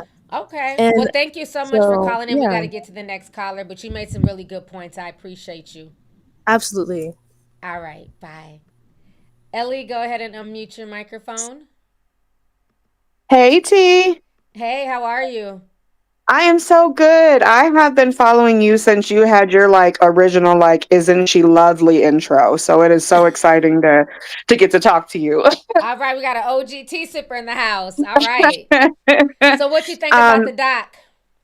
it Tyra and her thirsty wig agitated my spirit. I can't. I felt there was no accountability, but what really bothered me was how nobody held Giselle accountable for how she treated Ebony. Which one was Giselle? The Giselle other was black girl? no, she was the Latina who they Oh, the basically one that said was that always she had a crying. yeah, and then Okay. they had I think they had made comments about how wide her hips Butt were, was. or just whatever. The Mm-hmm. fact that she sat there and spoke to that black woman, well, can't you just wash your hands or something? I mean, it's just you're new, moisturizing. I'm just like, really, really? Mm-hmm. But you expect us to feel bad for you? I felt like the other girls were just as racist and they just were not held accountable either. Mm-hmm. Because even I But was yeah. kind of surprised that the other black girl on the show, and her name is escaping me, Robin. Uh, Hmm. she was a little bit lighter than Ebony, but even she was kind of making fun of Ebony's hair. She didn't Yeah, really stand alongside Ebony when Ebony was saying, when she was saying her grievances about how she was treated, the haircut. It's like Robin was laughing at her, and I'm like, come on, Robin, you're a sister. Like, why are you not having her back more? But again, it is a exactly. competition. Yeah. Exactly. That was my whole thing was in the same breath, they said that Robin was too old to be there. They're Mm-hmm. like, Robin's too old, she's too fat, let's just be honest. She's nothing special to look at. So I'm like, I don't know why Robin would think that she was exempt from the treatment that Ebony was getting, but that's all I wanted to say. That just agitated the whole thing, just agitated me. The fact that Nigel, Miss J, J Manuel, none of them were like, you know what, we're sorry. We definitely did wrong. Yeah, definitely. Well, thank you so much for calling in. I appreciate you. No problem. Thank you so much. Bye. Bye. All right, Miles, go ahead and come on in. Hello, Hello, can you Miles. hear me? I can. Hi, how are you? I'm doing great. What did you think about the doc? Well, as you said in your video that you put out earlier, it wasn't long enough. This was Yeah. just a small percentage of everything that went on. But first, what I want to hit on is the Danny situation Mm-hmm. of her post-top model career. Because I was like looking forward to like hear like what happened after the show, but honestly, it wasn't really surprising because I've like seen and heard like many top model interviews where they would go like out to work in the real world, and then they would just be like get a no because the industry didn't want to hire like reality TV stars as models. And honestly, it's a big slap in the face to a lot of the girls because they think they're gonna go on the show, and when they get off, especially if they win, it's gonna like skyrocket their career, and then it's like, oh, they get like nothing. They're like working out the barrel. But what Mm-hmm. really like broke my heart was when Danny got the call from Tyra, and basically Tyra said, like, I saw that you were struggling. I didn't do nothing about it. It's just like, what? Like Danny said, you don't gotta be my friend or anything, but Mm-hmm. like for you to like watch me and like struggle like that, it's just like, how dare you? Right. So let me ask you this. Do you guys think that the reason why a lot of these folks are coming back is the money's not moneying and people feel away? Because, again, these shows are in reruns and these contestants is, they were being used on this show. They don't receive any money for that. None Mm-mm. of them, Tyra Banks will always make money. She was an executive producer. I don't even think any of the Jays or Nigel make any residuals from it either. So do you think that, a lot of it, that these women should be compensated? Oh, absolutely. I mean, they are filmed 24/7. They have barely like any like time to like reach out to family. They're stuck in a house. It's Mm-hmm. just like kind of like I wouldn't say like a prison, but you're like sequestered and like one. I think they said on the show like you don't go home. You have to stay in a hotel for like confidentiality reasons. So it's just like Yeah. Yeah, once they get eliminated, they're still not able to go home and go be with their families. the only thing like money they got was per diem for food, and that was like barely anything. It was like Mm-hmm. maybe like $20 a day or something, but it was Yeah, I different think for they said it was every season. 38. Mm-hmm. But still And by then, ridiculous. they said Tyra made about 18 million off of America's Next Top Model. hmm And I think it was more than that because it was on for 24 years. I feel like she had to have made more than $18 million. But for people, and I can see when the show first started. But at some point in time, why aren't the contestants being paid just for participating? At least something. Exactly. Even if it's $10,000 for those 2 months, they're gonna make that back in all types of revenue and ads and stuff like that. And I think because a lot of these older reality TV stars are now coming out and they're talking about, how they weren't paid, how they were exploited. I think this is going to have a big effect on how modern day reality television is going to be shot going forward. Because now, for these newer shows like The Real Housewives and the shows on Bravo, you got to cut these women a check. hmm It's not like before. No, absolutely. And another thing I want to hit on is I'm gonna try to hit two more things real quick. One of the things that didn't really shock me at all was how the girls' best photos wasn't really picked. Mm-hmm. Because they said like when it came to like a story, if a person had to move a little further to get like the right story, then the other girl had to go home.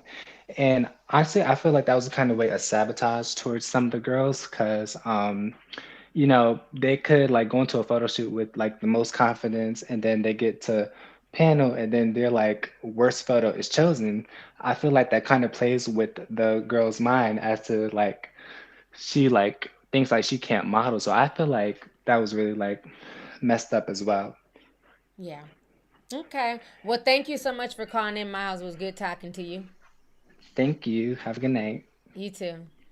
All right, Bianca. Hey, hi, Lovey T. How you doing? Can you hear me? Hey. Yep, I'm doing good. How about you? I'm good, thanks. Thanks for bringing me on. I just want to say that, like, when America's Next Top Model came out, I was like in elementary school, and I have Oh, all wow. brothers. Okay. So I remember back in the day having to share the remote. Okay, it's a commercial on your game. Can I go back to my model show? And they're like, okay, whatever. But I feel like people are having a revisionist type of history. Cause like y'all can't sit here and everybody be mad. Like, come on. Like, for some of us, these were like some of our best memories. And like, even though some of the stuff is messed up, y'all can't all sit here and say like it was all bad. You know what I mean? Like I remember knowing that I couldn't be a model, but living vicariously through the experience, and it was a lit show. Like So what were I feel some of like your favorite? I think you're right. There were a lot of good parts as well, right? Everything can't be that bad because we were there for it was online for 24 seasons. So what were like some of the good parts of America's Next Top Model that you remember, especially you being so young and in elementary school at the time? I mean, just like the experience, like we never had a show like that before, and I know a lot of us little girls thought about modeling or being on TV and stuff. So for those of us who couldn't do it, it was like we got to live through it through the show. Like I remember thinking like, oh wow, this is like really cool. And I'm like, wow. So I kind of thought like that was like how the modeling industry was. Like I knew it was like an extreme version, but I feel like maybe I'll change my opinion a little bit, but I feel like she was like training them, giving them the hardest parts of the experience so that when they did go out and model, it would be like easier for them. And I feel like some of them might be a little bit salty that it didn't work out for them, and now they're coming back to like, oh my gosh, it was such a horrible experience. But when I was watching you were living it up. You were having a good time. Like you Having weren't a good complaining. time. You was top You model, eating know, well, you know, getting into all cheating the for the clubs. camera. You know, like it couldn't have been all bad. And I know Danny and her gap. I remember that. You know, it was kind of messed up. But I felt like maybe, hey, she would come up against this in the future. Maybe Tyra did go a little too far with that. But you know, from even like reading magazines and stuff, like the model industry was very white, very blonde, very brunette maybe, and like I felt like she was trying to give the girls a chance. And the haircuts, I mean, your hair can grow back. I mean, when I first started watching you inspired me to grow, my natural hair. You know what I mean? Like it's just hair, and like if you're gonna be a model, you have to be versatile. They're gonna probably make you change your look and stuff. So I didn't think that was too unreasonable. And she did look like creepy at the end, like, oh, let's wait until Cycle 25. I'm like, okay, did you not, learn Like, anything? read the I'm like, room, Tyra. Nobody's looking for a cycle 25. that was kind of.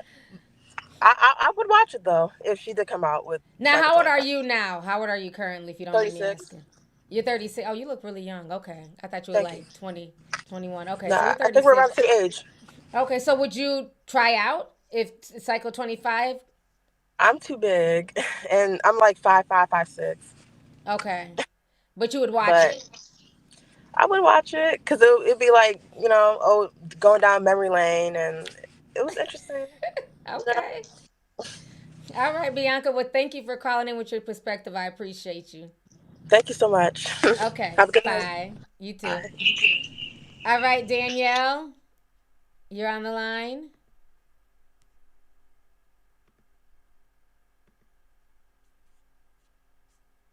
Okay.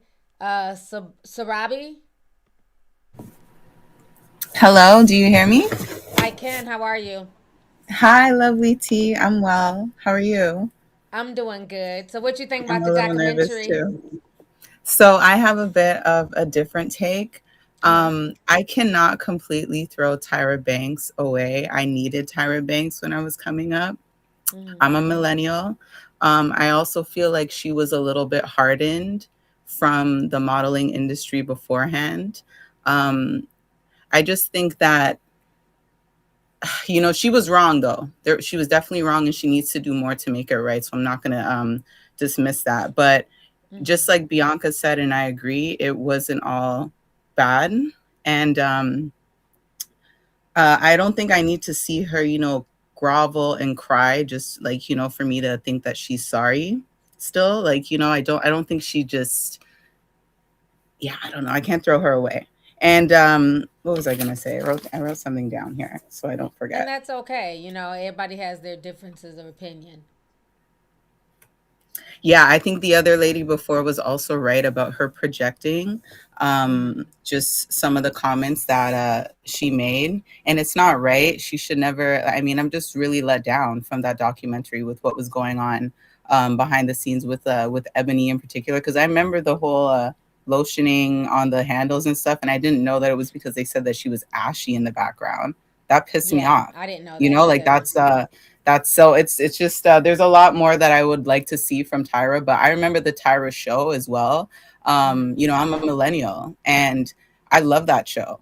And when Yeah, I was young, that was our version of the Oprah Winfrey show. We love the Tyra Banks exactly. And I show. love, Yeah. and I can't throw Oprah away either. I can't throw Mhm. Wendy William away. You're my girl. You're my talk show host now. I would never. Like, I like, I'm not gonna do this. I'm not throwing Tyra away when she taught me when I was like young and vapid. And, you know, she was like, listen, extensions or your nails or your makeup, these are just accessories. You know, it doesn't mean that you're cheating or, you know, just something that I think I needed to hear. That's just off the top of my head. There was a lot of things that I liked that I would see in the Tyra show. And, you know, even on America's Next Top Model, when she's like, listen, don't be walking out here without, you know, looking a certain way. You have to put your hair in a bun, clean it up, wash your face. You're a model, you know. And even though I was already from a household where it's not like I already knew how to clean it up, it's still good that maybe some girls needed to hear that, you know. Like it's just, I don't think that it was all bad. And I just wanted to have a little justice for Tyra. We're going really hard on Tyra, and it's deserved a little bit. But I'm not throwing I her like fully that. away. I'm Justice not. for Tyra. Justice for my Tyra. No, I'm not throwing her away, lovely team. No, that's fine. That's fine. That's why I'm we're a doing the millennial. call-in You're right, show. child. We need to heal. We need to heal. I'm not letting her go. Oh, the millennial show call-in show is coming in soon. Oh my We're gonna gosh. have I that just wanted to conversation. say that. I Okay, wanted to well, say thank that you so because, much. And yeah, I no, you're appreciate you welcome. calling I in love your with your show. Love perspective. you long time. Thank you. Love you too, sis. Thanks for calling in. Take care. All right. Rose, Okay, I'm back. I'm back. Sorry about that. that's okay. Okay, so yeah, so first I just wanted to say like yeah, I'm a 35-year-old millennial. Just to give context, and then T, of course, you know, Millie Party and your Leo ball. I wore them high heels, but I was still shorter than everybody. So, but I You still were. was like, But you yeah, had them but heels on. yes, but just like like some of the callers were saying before, like I still felt like, hey, I had a shot at it. But it terrified me how Tyra and them smelt blood in the water, like smell blood in the water. They know how desperate and hungry they are, and they exploited that to the highest degree. And that was just scary to me. Like that terrified the the hell out of me because, like, okay, so right before the so after the Epstein, when you did the Epstein live, and then before the documentary came out, the model ANTM, I you unearthed the memory, right? So basically, I was in my sophomore year of high school. So about 15 going on 16. We were doing like a Shark Tank style esque, before Shark Tank was a thing. In my speech and communication class, the teacher had like his friends who are in the marketing and entertainment industry. One of the judges was she was, she had that aesthetic. She was really light skinned. If she wasn't biracial, she was just really light skinned, gorgeous, whatever. And she was charming. And it was a group project, and I was a nerd in high school, and I'm still a nerd now. So, I did all the work, put the poster together, all of that good stuff. So, and I spoke, I did everything. All my teammates did was hold the daggone poster, but they knew, the judges knew. But yeah, they had taken a liking to me because they could tell. They were like, yeah, you're a leader, blah blah blah. And then so one of the judges was she's like actually like an actual model scout. And the agency the modeling agency she came from was called TS Models. So I was like, okay, cool. So, I stayed after, and she took a liking to me. She gave me her business card, and I was like, okay, let me go home and just kind of look at it. So I went on the website that was on the business card. T First of all, TS Models stands for Texas Sexiest Models. This is a high school. Like grooming. Like what? Like had I bet you if she checked in at the front office at my high school and said I'm from Texas Sexiest Models, I don't know. Like I don't think they would have let that in. But I was like, damn, red flag number one. Then I go through like the portfolios on the website. It's like it was straight up OnlyFans. Like I remember this one where it was like the same girl. At first she was in her 2000s, with the low rise jeans and the fitted top, and then with every picture, it was like her pants were coming more and more off, and it was like she had like a G string on, and it was like she didn't even like it was like why even have that G string on? You're naked. But It that's the sounds like kind of it's one stuff. of those escort type. And back then, Yes. they would try and combine modeling with escorting. Yes, yes. So that's what I'm saying. Like, I thought that was sick. And I told my mom when after, you did the Epstein files live, and then my mom was disturbed. I was like, yeah, I never told y'all that, but it disturbed my spirit back then. And I'm like, that's the kind of thing. Like they really had taken advantage and groomed us and just, making us feel like desperate to do that stuff. But like, yeah, I mean, I just yeah, I mean, yeah. So yeah, that's basically all I had to kind of say about that. But for Tyra, I'm like, hey, you remember when Billy Porter was asked about Nicki Minaj, and then they were like, when somebody tells you who they are, you believe him. Like, if I was Miss J, that's how I would have been. Like, I would fuck her. You know what I'm saying? Like, Yeah, she did seriously. Miss J bogus. I mean, they've been friends since they were Yes, 16. I So for know you to that was not go such visit your friend in the hospital after something major like a stroke, that doesn't right. sit well with me at all. I know. That's evil. Bullshit. But yeah, thank you so much. And I'll definitely be calling in for that millennial cry. So Okay, crying cool. session. But yes, thank you so much, T. Much love to you. All right, thank you, sis. Love you All right. too. All right, let me go ahead and bring up Soul. Hi, chat. Can you Hello. hear me? Yep, we can. How I are don't want to you? be too loud, so I'm going to be a little soft spoken because I know on the YouTube side, we're very loud and we compared to when you speak tea.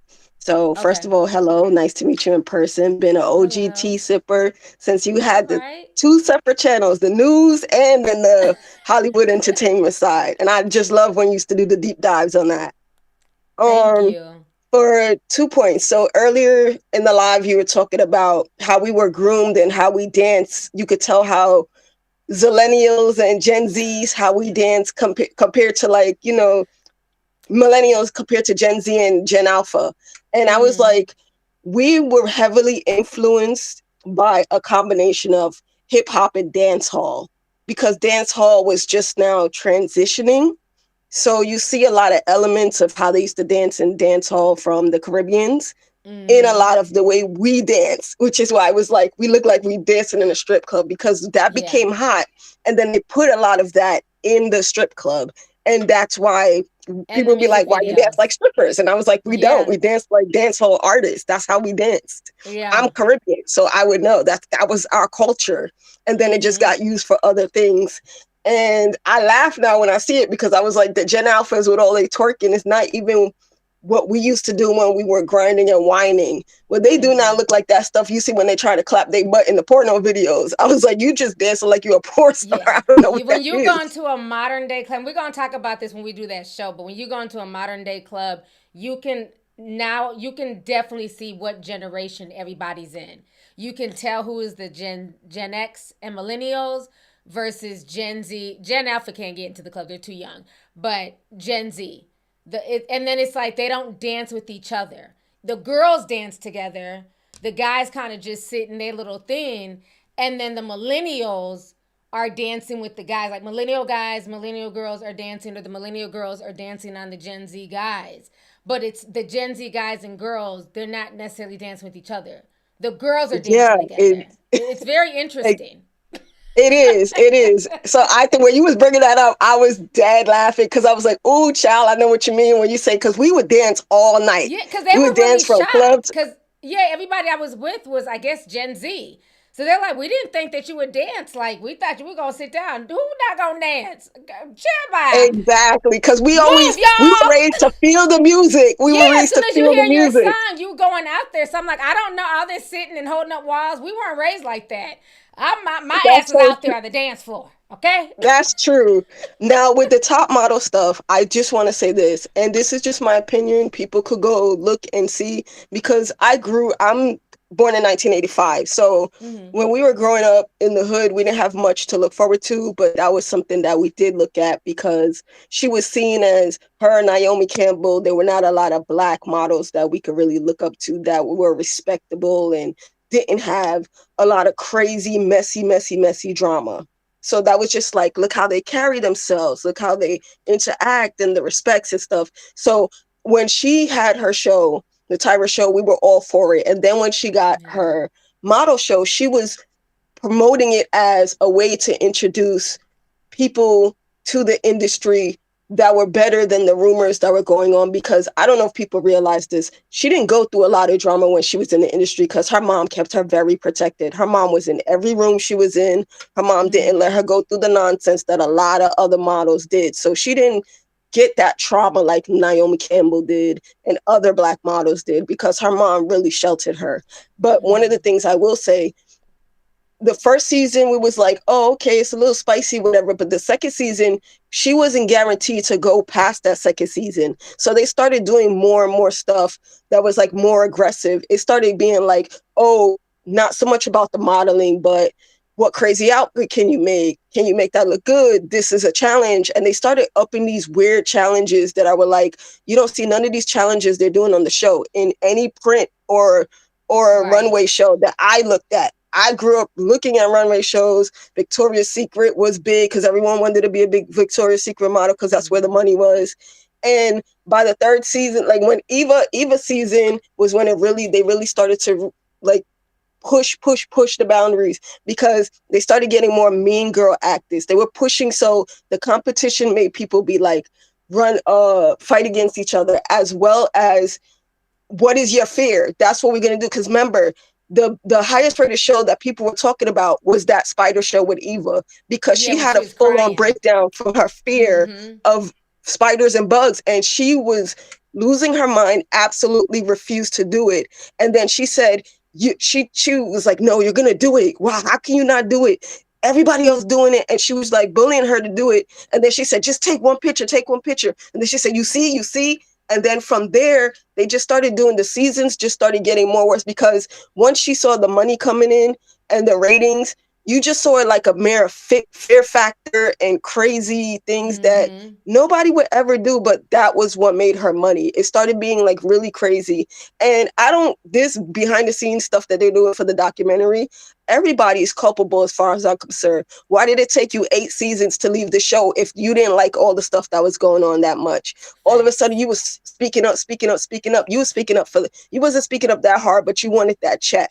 And I think that's what it was because he got messy after she fired him. He didn't get messy before that. And the other two stayed. Now, how they interact after the show, that's on them. That's y'all personal relationship. But during the show, you can't tell me you didn't know because every time she had a controversy and it was brought up before all them other seasons, before season 8, all them seasons and going past that, every time a controversy was passed up, you would see her doing the outing in a church. She would be in a church like this, fully clothed, not saying nothing, while everybody else is taking a miss and got to doing a whole apology tour. But all of them wanted that check because if you felt that bad about it, I don't think you would have kept going back.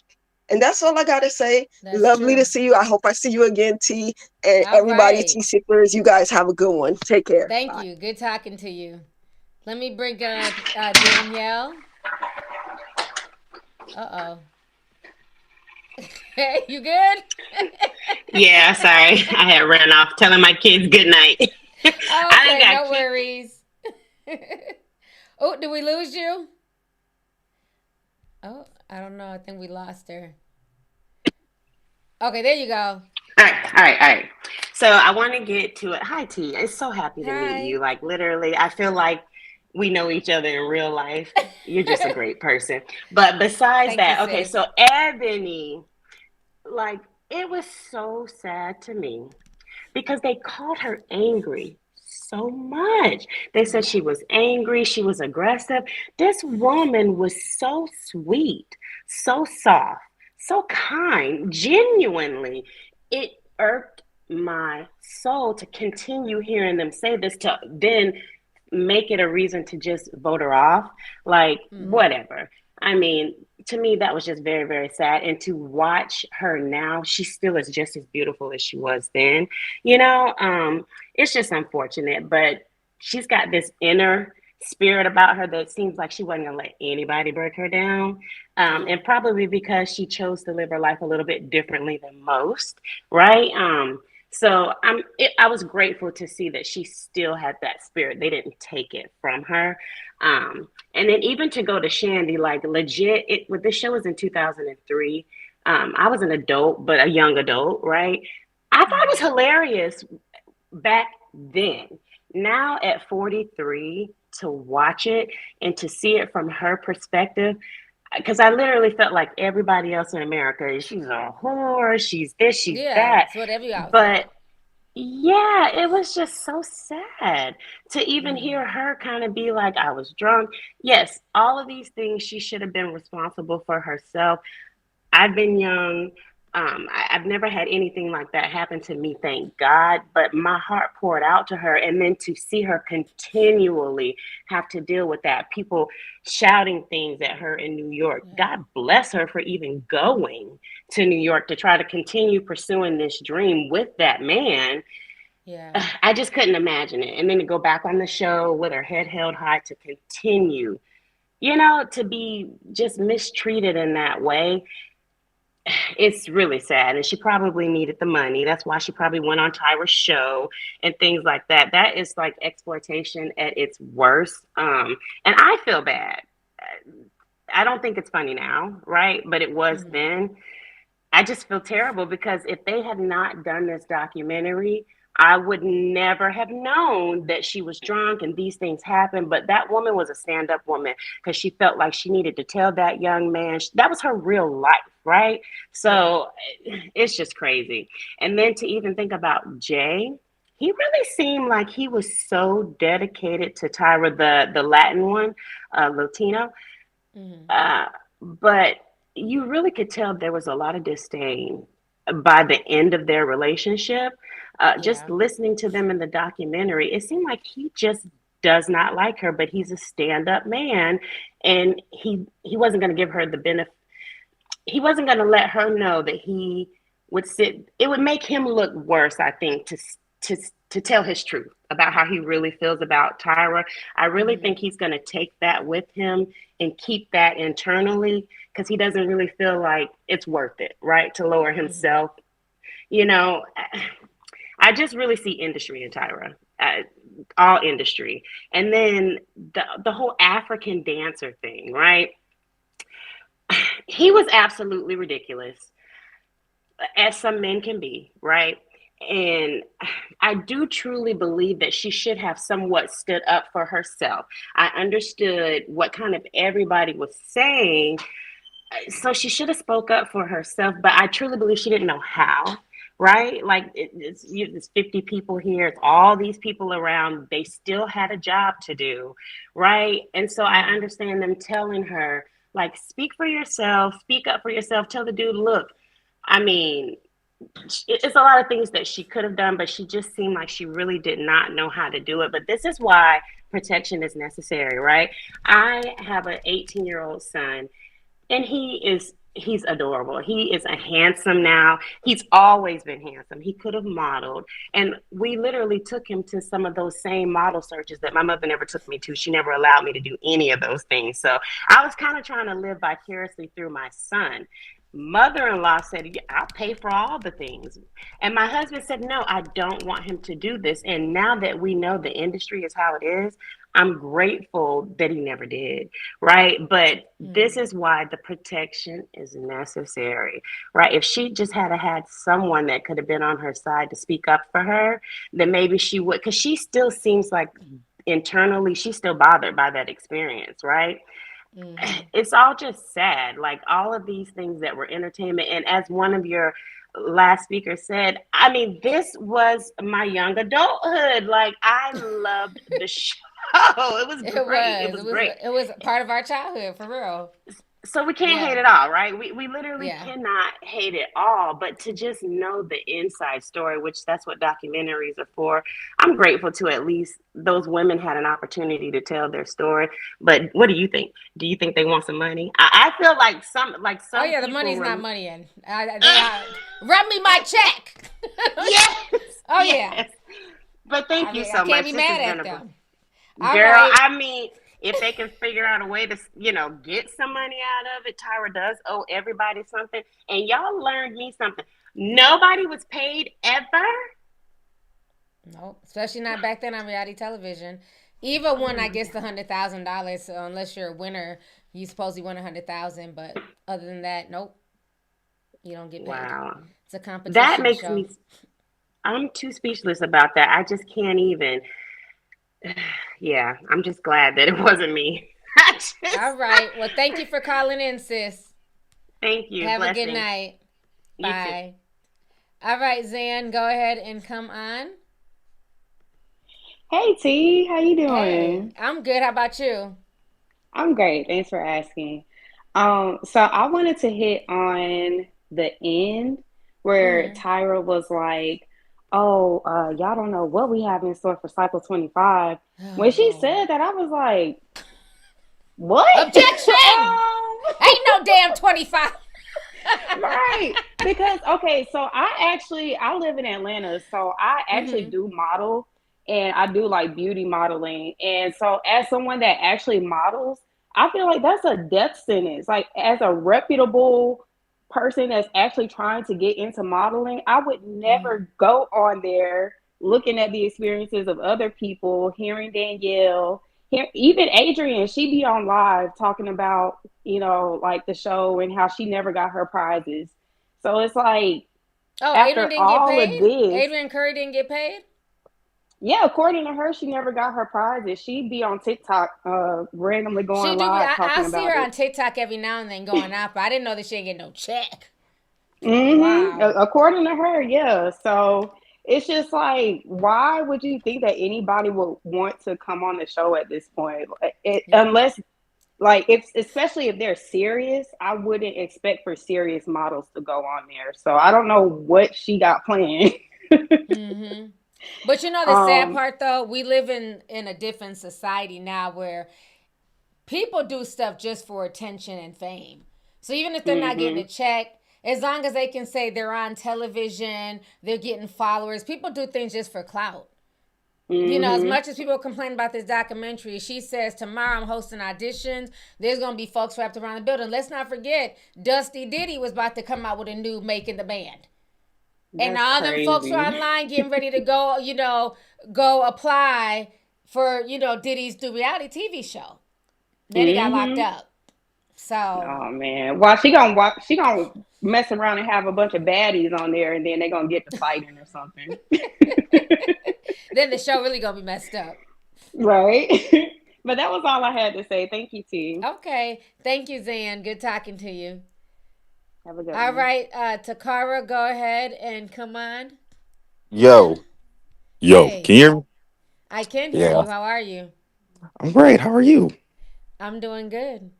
Good, good. Love to hear it. Okay, first, I did not watch the documentary. However, this has been a conversation for many, many years. I've seen, different girls interview and, their behind the scenes experiences and all that things. But based off what I see on the timeline, everybody talking about Towers not taking accountability, which is, valid. Y'all can valid feel that way. And again, I didn't watch the documentary in full. But Mm-hmm. based off the clips you've seen shown, and different think pieces, I feel like everybody's not taking accountability, from the contestants to the production to Tyra to Jay to Nigel to Miss J, because as much as Jay was saying that, I thought this was wrong. Tyra, what are we doing here? You didn't say. It wasn't vocal enough. It wasn't vocal Mm-hmm. enough until you got scorned. He's a an African man scorned, apparently. So Mm-hmm. it's I just don't I don't I'm side eyeing because it feels like conspiring to me. Mm-hmm. It felt like they conspired a So how do you story feel to about the push. contestants Which ones do you feel are not taking personal responsibility? Because like I said, I saw comments where people said that, well, Shandy's grown. She was 21. She chose to drink 2 bottles of wine. I mean, I'm not even going to do all that about the bottles of wine. I think she should. I am side eyeing. I am side eyeing Shandy because when I saw the clip, I had to rewatch the scene. I had to rewatch and just to make sure I was remembering correctly. And Miss Shandy was feeling her puss in the during that episode, during that series. I mean, during that series of events, and I'm not going to take away what happened in 2026. I can't take away from what she believes, what she feels happened, because that's her experience. But me as a viewer, and only a viewer, and she was feeling herself. She was in the it's the final five peoples. The competition was coming close. They got some boys in the house, and production. I feel like that's more on production's fault because at that point Tyra was Some not in the people are agreeing vicinity. with you in the chat. Tyra Some was people are not in the agreeing with you. vicinity. Like I guess it was brought up during whatever photo shoot they were judging at that point. But again, that's more on production egging it on, and I guess my main issue at this point is this energy needs to be with all competition shows. If this is what we're going to be upset about, because that's like the people coming from Survivor talking about that they didn't feed them on an island for 39 days. Duh, adoy. So Did we you not read feel the like contract? everybody who has grievances should be held accountable, just not America's Next Top Model, because this is how all these Yes, shows were back then in the early right. 2000s. They about to have a documentary on Dr. Phil about the doctor. You were beating your wife and you chose to come on Dr. Phil. Yeah, you're gonna get exploited. You went to the America's Next Top Model auditions with us, Tiffany, Miss Mams. Come here. Um, I do remember her being on this because she wasn't just on season 4. She also auditioned for season 3, and she was in the bar cutting up, acting like it was other hip hop, throwing glasses and bottles. Because her grandma cut the lights off. Like, let's not. I'm not gonna forget about that. So everybody got the experience, but I'm not stupid. I believe I'm not stupid. Y'all can think otherwise, but I'm not gonna. I'm not. What's the meaning? You cannot fool me. You cannot trick me.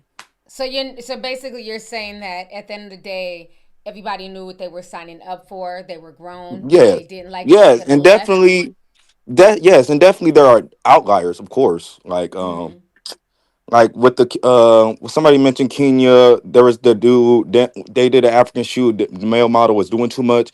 She spoke on that, yeah, and she did speak on it. But Nigel, hi Nigel, Mister Want to blame Tyra for everything. He was the one egging, pushing it down, like, oh, that's part of the industry. You're gonna have to suck it up, type stuff. And there were other Oh, that was girls in Mr. different seasons. J. That was Oh, Mr. Mr. J. J. Yeah. Okay, yeah. Thank you. And then there's other girls in like another girl had a male in her scene, but she went full on kissing with the boy, and it was sort of like a Shandy situation, but whole different outcome. And it's 2026. Yes, of course, it's all reality TV. I can look at Jackass and to say that was problematic. I can look at old Jerry Springer shows and tell that was problematic. We have Jackass baddies was and Zeus. crazy. We have badass and Zeus currently going on where people are getting shot, shanked, and abused for a check. But when nobody's going up in arms about that, it's just it's baddies. Oh, it's not SCV. But this is America's. There was only one fight on the show in its entirety, and that boy got sent home. So let's not do too much. Yes, we can blame Tyra, but there are a lot of moving factors, along with outside factors that influence the behavior and the environment in that show. And that's all I got to say. Hopefully, you do another call in because I got thoughts, but I ain't got too much time. I had to, bump a lot of elbows to get No, here I anyway. like the fact that you came from a different perspective. So I respect that. Like I said, I want to hear everybody's opinions. And yeah, I do agree. The shows back then were very crazy. So where does it end? Right. Do we need to start bringing Fear Factor, Jackass? Because Jackass, they caused a lot of people to do Uh, stupid shit. yes, yes, yes, Yeah. yes. And So I'll be waiting. So thank you for having me. okay. Hope y'all have a good Thank day. you. Bye. All right. We're gonna take a few more calls before we leave here. Susie Cream Cheese. Hey T, can you hear me? I can. Hi. Hi, how you doing, girl? I'm doing good. So, what you think about the documentary? Well, oh girl. Okay, so here's the thing. I've never really liked Tyra Banks like that anyway. I've always thought she was shady. So I just feel like like I agree with some of the people that none of them really took accountability because I mean they were all there. All the judges were there. They saw the things that was going on and did not try to help anybody, and that's not okay. I also want to talk about like a different like storyline. So I don't know if you remember, they had this girl on there named Angelique, right? So they know your story and stuff prior to you coming in because they require you to tell them a backstory. So Angelique apparently was a sex worker or an escort. She won the cycle of all stars of America's Next Top Model, but then they resyndicated the title and gave it to this other lady named Lisa. I just thought that was shady as fuck. You knew the lady was an escort, and then you want to rescind the title. That's shady. So Tyra Banks has always been shady. But that's Yeah, I never simply watched my the opinion. All Star one, but I did hear that Yeah, Lisa they, won. I didn't know that they took it from somebody else and gave it to no, no, Lisa. no, no. Yeah, originally Lisa didn't want it. It was the girl Angelique because she was originally on the cycle with the girl named Krista Cook, and Krista ended up winning. But I thought it was just so shady. Like they knew she was an escort, and you still had no problem having this girl on the show exploiting her for her to win and then for you to rescind. I just thought that was like a piece of shit thing for like Tyra. And what made me stop like really messing with Tyra Banks is that she has always been like disrespectful to like, in my opinion, to African American people. She was even rude to Superhead. And granted, I know Superhead put herself in that position. You know, Corinne Steffens or whatever. Mm-hmm. Like it's nobody's fault. Corinne Steph was out here sucking pink. That's on her. I'm just saying. I'm just saying that was so disrespectful. I don't know. I just don't think that cycle 26 needs to happen. Because here's the thing. This is simply my opinion. If cycle 26 needs to happen, I think they need to be inclusive of everybody. I get and I understand that that's the look of you being skinny, but that's not the only look. And Mm-hmm. if you're gonna do something like that, I mean, like for an example, Queen Latifah, she was a beauty model. I love Queen Latifah, and she was what they considered plus size. Like, why can't it be opened up to people of different body shapes? I mean, that's not the only look around America, and that's what makes us like a melting pot. But that's all I just wanted to say about it. Well, she did though. Before the show came off the air, they Oh, were doing all types of remixes. Like they had girls under 5'5". They had male models. They had a oh, blind I girl. stopped They had watching him. yeah. That's when I tuned out. I was like, I'm Oh not yeah, watching I girls stopped. 5'1" I stopped. walking the runway. Yeah, I have. Yeah. Before that, I had stopped. I stopped watching it. I didn't know. I didn't know they was including, plus size people. That's my fault. Then I apologize, but I ain't know. I stopped watching because American Next Top Model don't need to come back. It's already ran its course. Leave it Yeah, alone. she needs to just leave that in the archives of history and just Yeah, just promote her hot ice cream. yeah. Tyra Banks wants America's Next Top Model to come back because she messy. That's why. But that's all I wanted to say, girl. I'm gonna be listening though because I gotta go to work in the morning. So see y'all folks Okay. later. All Thank you, right. T. Okay, bye. Bye. All right. Let me go ahead and bring on original Odd Girl. Hey T, can you hear me okay? Hey, I can. How are you? I'm good. Thanks for asking. I'm gonna be quick. Mm-hmm. So definitely agree with a lot of people. This felt like making the band slash Fear Factor. Um, I was in high school, my first year of high school, when American Next Top Model came out. It was definitely one of those things that my entire family looked forward to. Even my brothers, my grandma, we all made sure we watched it. It was really, really a part of our culture at the time. Um, and I understand somebody a lot of people's like point of view when they say like the models have to take personal accountability, but I still feel like there was such a drastic power dynamic with Tyra being the executive producer, her having the ability to fire people, instantly remove you. the accountability, I get what they're saying, but yeah, at the end of the day, she had all the power. But I want to speak directly to Tyra because I don't have any sympathy for her. Um, Mm. Tyra, you were cold, you were cruel, you were consistently callous. Like you definitely took over that whole P. Diddy type of narcissistic personality. The way she would shave, the way you would shave those girls' hair and make alterations to their appearance, it traumatized them. And it was obvious to the audience. And I feel like the expectation of us going into watching it, like I was a fan of Tyra, like a lot of other people. Um, she was a black woman and I aspired to be like her. But just like Eva said, the apology doesn't mean anything because Tyra was intentional with how she behaved on that show. She meant to do the harm that she caused, and she showed no empathy. Like she was sometimes just void of all empathy. And I'm just like, what is wrong with you? So I don't know if there's a suit brewing. I don't know if it's, the money's not moneying, but it definitely feels like Tyra wanted to be a part of surviving Tyra because this was what this was. This was not reality check. It was definitely surviving Tyra. And I think she's trying to soften the blow. That's my opinion. I was someone that had a gap, had my gap filled in because of being teased and everything. And then Oh later wow. getting older and people being like, I loved your gap. And I'm like, wow. Yeah. um so yeah, I don't have any sympathy for her at all. I just wanted to speak to her directly because I know she's tuning in. Everybody's a tea sipper. Well, thank you so much, sis. I appreciate that. No Thanks problem, for Tia. calling in. All right. Bye. All right, Jazzy Ta. Hey T. Hello. Well, thank you for having me up here. I just want to say what I took away from the documentary. It broke my heart. Like you said, us millennials, we need a hug because I feel like Yeah. everything from my childhood is just ugly now.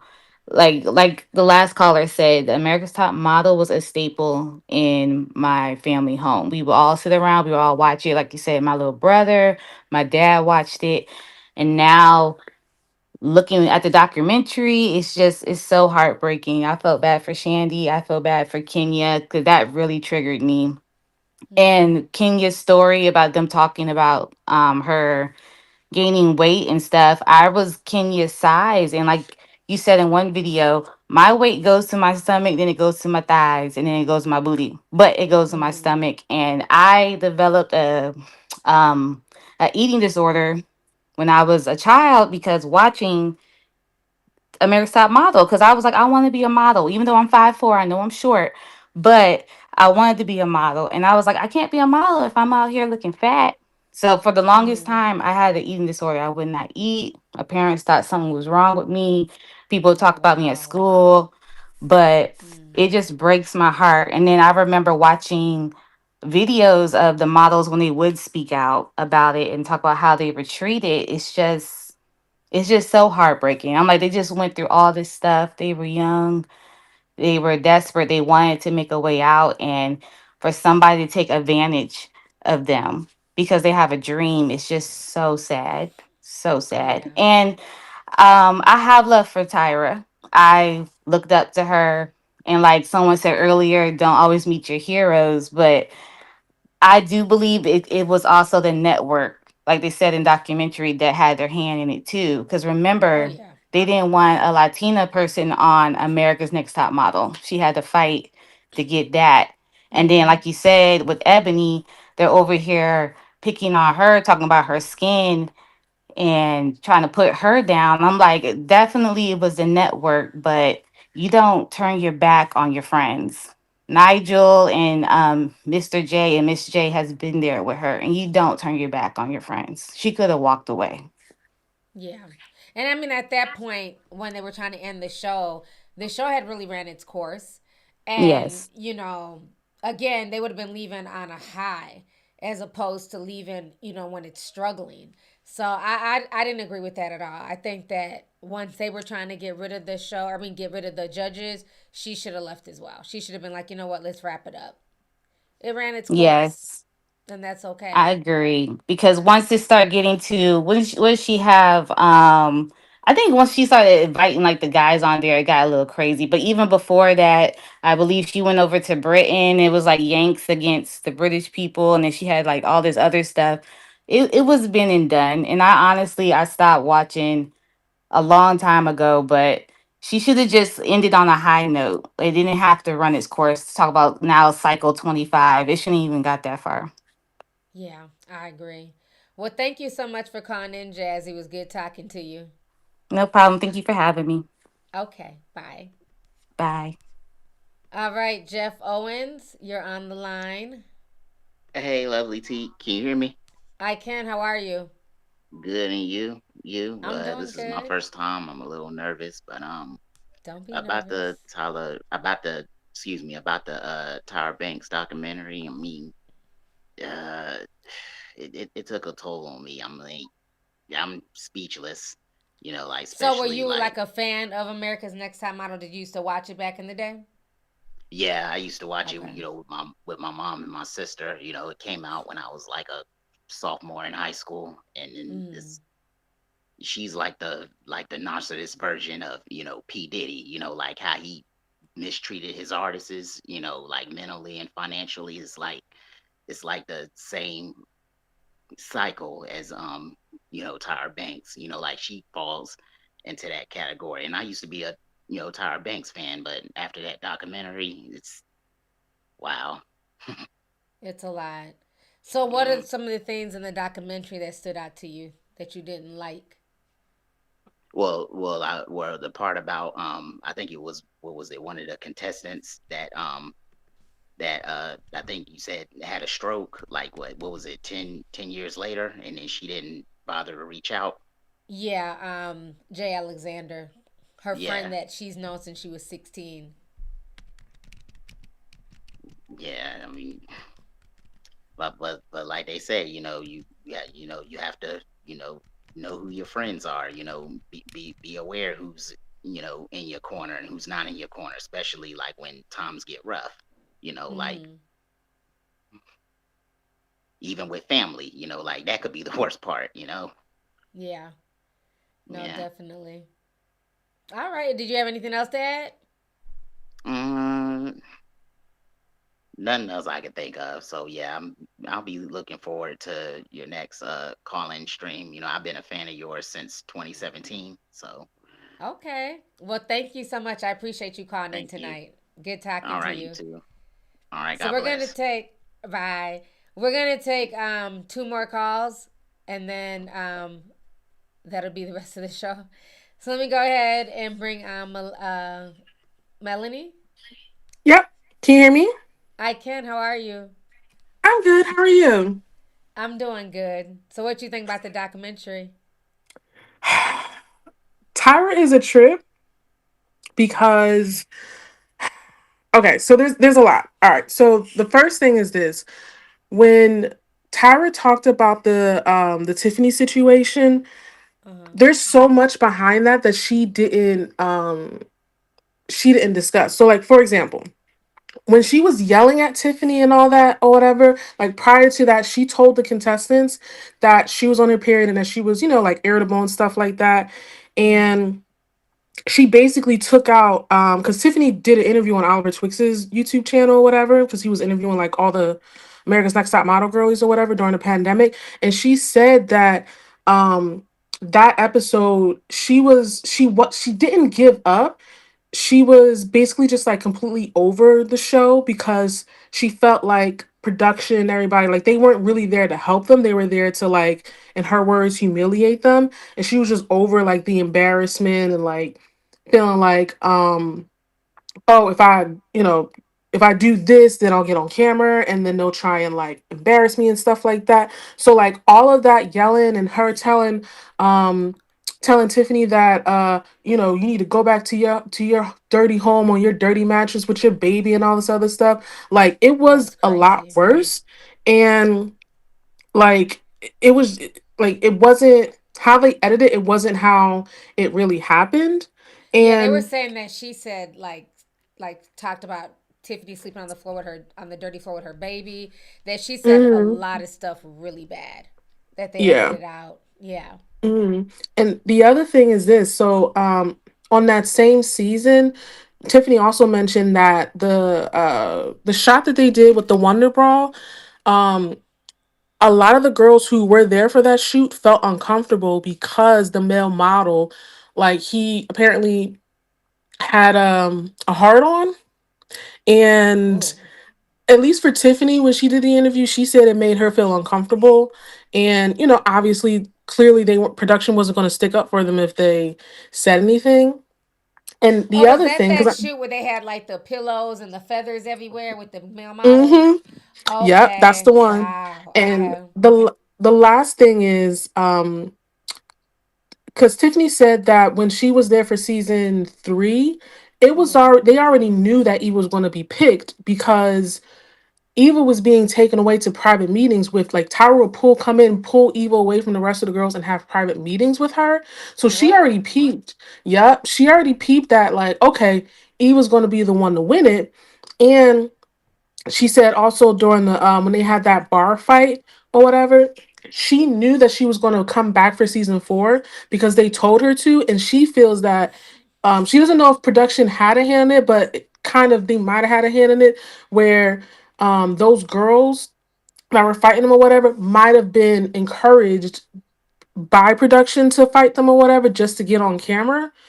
Is what she Huh. said, because she was like, I didn't realize when I first came how, like, Hollywood LA people can be like they want to get on camera or do whatever just to try and get, like, some clout and stuff. So, like, all the stuff that Tara was talking about, like, she was basically lying. So I was like, oh, I did it because I truly care for her and all this other stuff. No, you didn't. You were I'm using gonna these have to watch girls. that interview. I didn't know Tiffany spilled all that tea. Mhm. But I Yeah, guess I it can would make post it in sense. Discord. Okay, because I guess it makes sense because production does have a hand in like really stirring the pot and starting stuff. And how do we know that those girls that came in to fight? Because I always thought that was weird how that bar scene happened. One, how Hmm. did they even let those girls come into their area? Where was security Hmm. to the point where Exactly. they're having to like defend themselves? That's insane. And the thing is, when at least when they were at panel, there were like 30 security guards there. So one would assume they would be there, or at least some of them will be there when the girls were traveling or whatever. But I mean, I guess not. I guess they just wanted, something for clicks and views to, like, oh, like, have Tiffany as like a redemption arc. Oh, Yeah, excuse that me. now that I think about it, that wouldn't make sense because they probably knew Tiffany's the hood girl. She's gonna be more volatile. She's gonna be ready to fight. And then, because we were all rooting for Tiffany, I like the fact Hmm. that she was picked during season 3. But when you think about it, season 3 had a lot of black girls because you had Yep. Tiffany, Takara, Takara, Yaya, Eva. Eva. That'd have Hmm. been too much. So wow, looking back on it, that wouldn't make sense. They would do a fight, have Tiffany get kicked off, and then say you'll come back season 4, which made it exciting to see Tiffany come back. Wow. Yeah. Mm. Yeah. Like that interview, like, I'll post the interview in Discord, Uh but huh. like it had so much tea. Like she could have came back for All Stars, but her grandmother blocked it because she wrote Tyra a nasty letter calling her out for how she spoke about her, like, during that rooting for you thing. Like Mm-hmm. it like what those girls went through was just messed up. And honestly, I think that high key, I feel like Tyra probably went through some stuff, and when it was her time around, she put those girls through the same thing. And Mm. now that they're, older, 30s, mid 40s or whatever, it makes me feel sad because I feel like these girls should be able to, now that they've been through everything or whatever, should be able to negotiate and get money from, spewing their heartbreak and all their embarrassment on TV, and now they're not getting paid anything for it. Like, that don't seem right. And it seems kind of like, almost in a way, Tyra owns them. Like, no matter what they do, they're always going to be, like, connected to Tyra and get money because of, the affiliation with Tyra, and that just doesn't sit right with me personally. Yeah. Well, thank you so much for all that tea. I Mhm. appreciate it. You spilled some tea 'cause I didn't even know all that. So Yeah. thank you for the Yep. information. Yep. Thanks for having me. Bye, You're everybody. welcome. Bye. So I have Isaac. This is our last call. Hey, can you hear me? I can. How are you? I'm good. About yourself? Doing good. So, what did you So, think about the documentary? so it was. So I agree with your comments about it being. It was too quick. It was. There was not enough content for me. Three Yeah. episodes wasn't enough. I feel like they barely scratched the surface, and I feel like it wasn't. There weren't enough explored from the side of the models. Production, they had their comments. I'm sure there was some other stuff that was happening in the background between the Jays and Tyra that wasn't explained. That was contentious. But I felt like there were so many more things that went left unsaid. My main issue was watching the show.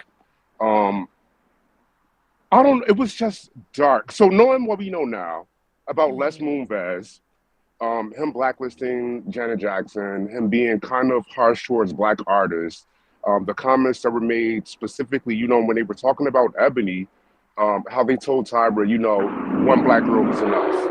And they brought her on there to embarrass her. It just feels, looking back, very nefarious. And sure, I agree with the guy who said, reality TV was what it was back then. As millennials, we expected a certain type of mess. Even going back to Ruthie on the Real World, Tammy and David on the Real World, Puck on the Real World. Like there was a lot that we were used to and that we were kind of ready for and kind of groomed to watch. Yeah. But with that being said, there was just a much darker undertone about America's Next Top Model. There were things that were done and said specifically towards Ebony, specifically towards Tiffany. Um, some of the racial comments, made in the background towards Yaya and Eva. Oh my God! So first of all, Eva is a mean girl. She's always been a mean girl. I I remember she was when kind of a when bully on America's Next Top Model. People forget that. Yeah, she was a bully on America's Next Top Model, but I remember Melissa Ford from Joe Budden from the Joe Budden podcast and Hollywood Unlocked. She was saying how Eva and her roommate like destroyed her room because Melissa, like I think her and Melissa were like seeing the same man or something like that. But like Eva vandalized her room and then like proceeded to bully her in the Hollywood social circle. So Eva already had kind of like a thing about her that like she's already getting the side eye. Like you've known the facts about the show for the past 10 some odd years. She just had this face of denial this entire time. Like she paid a lot of it in favor of Tyra. And when they mentioned that she was having private meetings with Eva, Eva specifically said like, yeah, she pulled me aside and said that I reminded her of her brother and that she had a certain thing about like there were a lot of things that went on behind the scenes. So where I do think that Eva knew she was going to win.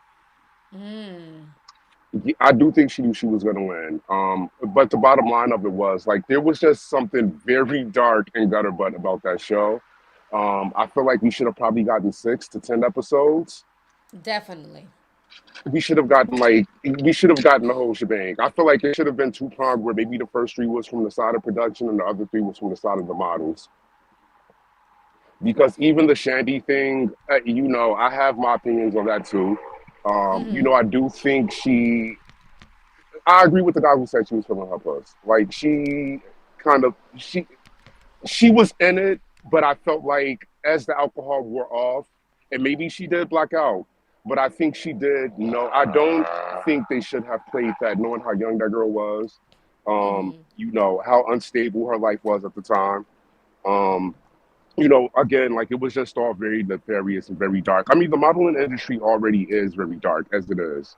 Right. But it just kind of put it all on display how dark that show was on the back end. And now looking back, I mean, they could say, looking at it with the 2020 lens, it's going to be a lot more problematic. But a lot of us even knew back then, like, what do we watch? What are some of these comments?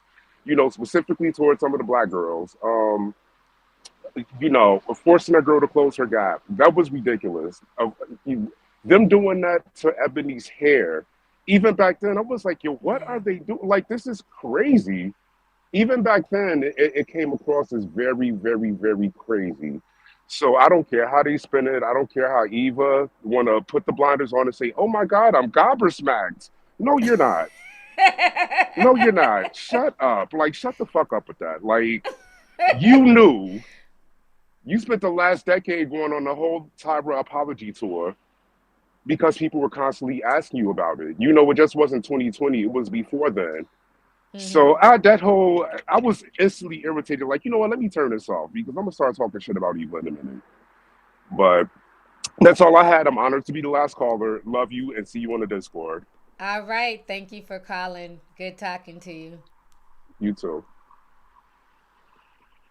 All right, everybody. So this has been. I'm so proud of myself. The call-in show went well. I was definitely nervous because y'all know we are known for having technical issues around here, but we didn't have any. I'm glad y'all were able to hear me. Y'all were able to hear the callers and everything. Thank you to everybody who called in. This was good. It was good to hear like everybody's different opinions and stuff like that. So what I want to do, I'm going to read some of these super chats here because I've been on for already 2.5 hours. This was a good show. We're going to do some more call-in shows. Now that I got it figured out, we're going to do some more call-in shows for sure. Let me read some of these here. AJ the Blue sent $5 says, groom for sure. That's why my knees don't work at 27. Y'all are a mess. Let's see here. Miss Davidson 97 cent 999 says Quiet Storm was what the radio station called it when they played nothing but R&B after hours. We heard it every night here in Ratchet, Florida. Okay, I think I read that earlier. Thank you. Your favorite Ewa girl says love you T, your niece from Ghana. Thank you so much. I appreciate you. Tanisha 00 cent 199 says Players Club Lisa Ray Days of Dancing. Oh yeah, we did learn a lot of our dance moves from Players Club and other movies like that. You just gotta do this with your hips. All millennials dance like strippers. I don't care what nobody says. They do. Let's see here. Melanin Queen says, T, we had the Meg Thee Stallion knees before she was born. Strong knees. We just didn't throw that ass at a high rate of speed like they do nowadays. Exactly. Thank you for the super chat. Ray, Miss V, sent $2 says the math ain't mathin'. Them likes need to come up. Y'all, please hit the like button. If you guys enjoyed this stream, please hit the like button, y'all. I appreciate y'all. Ink sent $5 says Tyra had no business being in the documentary. She added nothing to it. Yeah, it's very interesting. And then Sloan came through with $4.99. Thank you so much, Sloan. I appreciate you. So yeah, this has been like, this was a good discussion. Like I said, I know a lot of people want to like just kind of talk about it, get it off their chest as far as America's Next Top Model and then this documentary. There's another documentary coming, I think E! News is doing it, and that one's supposed to have Janice Dickinson and a few other people. So that one seems like it's going to be a little bit more spicy. But Janice Dickinson, she wasn't innocent in this at all either. So I'm very interested to see what she has to say about the situation. But, you know, again, you know, what do I want to happen to Tyra? Do I want her head on a silver platter? No. You know, I just think Tyra just needs to take more personal responsibility for some of the things that did go on her show. And I also think that Tyra needs not bring back America's Next Top Model. Like, she just doesn't. Leave it where it's at. Move on with your new legacy. Sell your hot ice cream. You know, at the end of the day, she didn't kill anybody. Thank God. She's not in the Epstein files. So she's, you know, she has one up on Naomi. Yeah, and I can't stand Naomi Campbell. But, you know, she did what she thought she, you know, she got away with a lot of stuff back then. But again, it wasn't just Tyra. We had to also blame production, Ken Mock, even all the judges. All the judges were also complicit in a lot of the stuff that went on, you know. So I think there's a lot of blame to kind of put around, but this was Tyra's show. This was her brainchild. She was the face of the show. And I feel like she used a lot of these women. And when I say use, people can use you for your energy, you know, your spirit. A lot of these women, they came on there with different issues, different backgrounds, but they all had a glow about themselves. And then by the time the season ended, you could just see their light fading. So I think, like I said at the beginning of the show, I think a lot of us as millennials and Gen Xers are really coming to terms with a lot of the things that went on in our childhood, a lot of the things that we looked at as entertainment. Um, and we're just seeing like the dark side in a lot of that stuff. I mean, you could talk about America's Next Top Model. Making the Band was the same way. How many of us wanted to go try out for Diddy? You know, the Making the Band, and people waited in line for days and they just wanted a shot at fame. And what it is you had a lot of people in positions of power and fame, and they were just basically using people, using their energy, their talents, eating them up and spitting them out. And now a lot of these people, 20, 30 years later, they have nothing to show for their stint on television. And this is why things are so different nowadays, because there's not as many gatekeepers. This is one thing, you know, as bad as we talk about social media and some of the bad things with social media, one of the things that I myself will forever be grateful for is a platform like YouTube. Because if it was not a platform like YouTube or, you know, people on Instagram or on TikTok, nobody would know who I was. Imagine how many people I'd have to like get through to even be able to have my own show, do my own commentary. You know, I could never break mainstream. I don't have a mainstream look. You know what I'm saying? I'm not the most articulate person. And every now and then I do like to cuss, okay? That they're not going for that on television.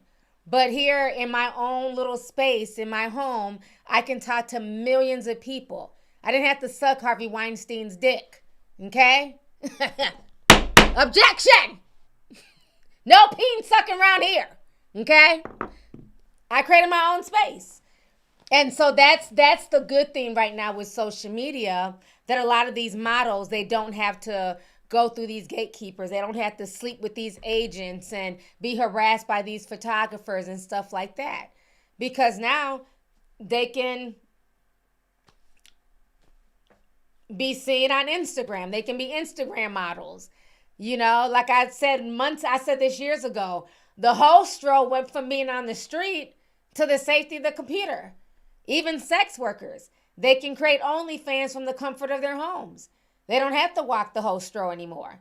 So the internet, you know what I'm saying, is the great divide. It definitely cut out a lot of the gatekeepers. So, you know, now anybody can create their own series. And you can put it on Tubi, you can put it on YouTube, you can put it on Netflix. So that is one of the good things, and that I do like about social media, that I do like about new media. So I think for a lot of the ladies that were slighted by Tyra, a lot of people who were on reality television when we were growing up and they really don't have the funds, they don't have the money, they need to understand that there's still a brand. A lot of people still want to hear their story. We want to know what happened to such and such model, such and such artist that tried out for Making the Band and they didn't make it. You know, take that and tell your story. Get on these platforms. Get paid. Get a bag. You know? And especially while it's hot, while it's trending, every single model should be coming out telling their story, their experience on America's Next Top Model. Monetize it. Put it on Patreon. Somebody will pay. You know? So that's my advice to them. Marsha said, did Terry Crews say a Hollywood exec felt them up? Oh yeah, Terry Crews crawled so a lot of these folks could, you know, run. You know, a lot of people really disrespected Terry Crews, and a lot of people owed Terry Crews an apology. Because it was Adam Vanette who grabbed his package. You know? And like he said, he was trying to keep the peace. He didn't want to come off like the angry black man.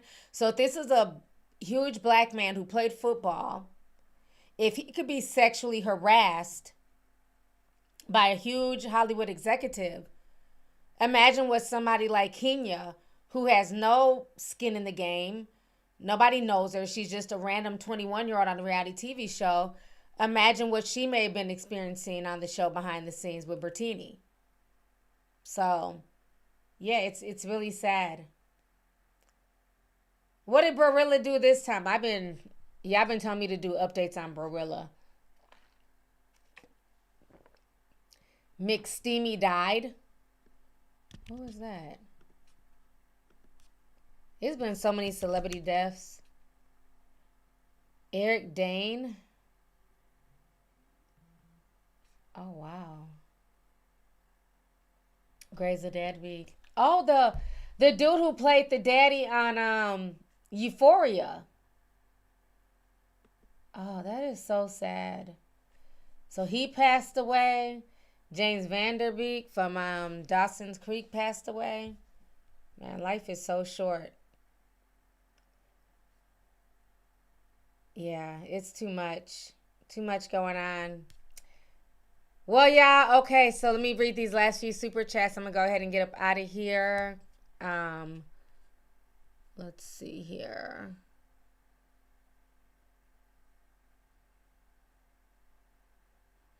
Manuel Obang says, "Hey T, been watching since 2020. I love your content. Could you do a deep dive on Nick Jonas and Priyanka Chopra's relationship? It seems off to me." I don't know too much about their relationship. I think she's way older than him or something like that. I've never really looked at them. I have to look more into it. I've never really checked for Nick Jonas or his. Are they married? I think that's his wife, if I'm not mistaken.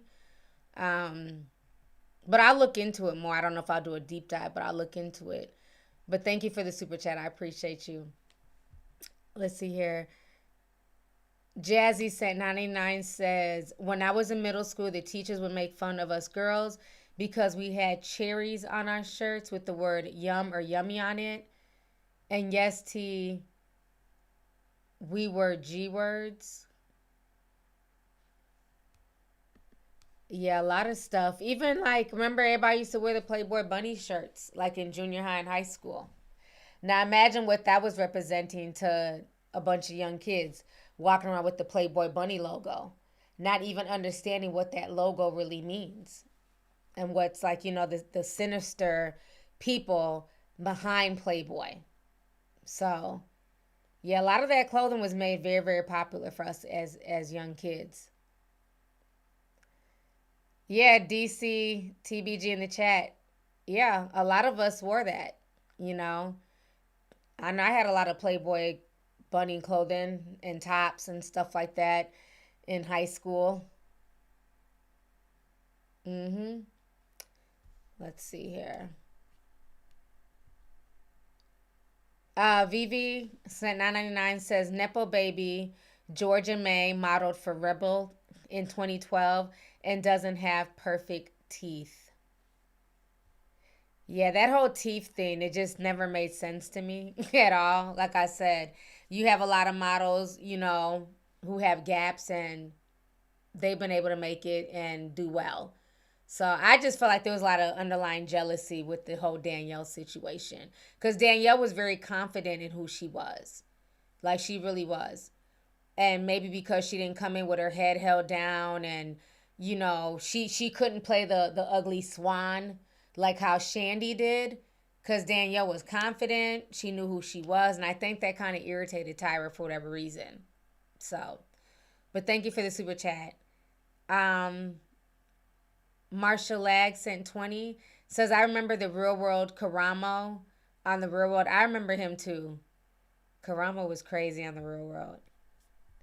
The Real World's another thing too that a lot of us grew up on. We had no business in elementary school watching Tammy Roman get an abortion. I didn't even know what an abortion was in 5th grade. And here we are watching, and I watched it because I thought Tammy was so pretty. She's a black girl. She's gorgeous. And Tammy did a lot of problematic stuff on the Real World. She had an abortion on live television. She she got braces to make her teeth connected so she couldn't eat. Remember she got her mouth closed up, or is this like a weird memory? I remember she got her teeth closed together so she couldn't eat.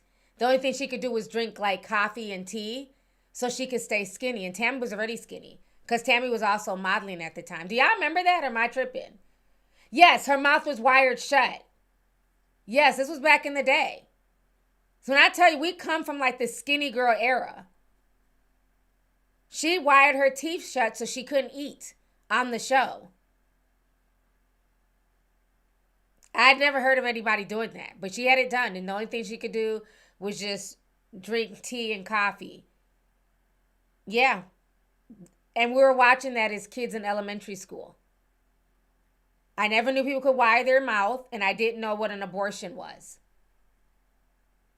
So it was a lot of stuff that that MTV taught us and that we were exposed to as children that we had no business being exposed to. I'm glad y'all remember because I really thought I was tripping.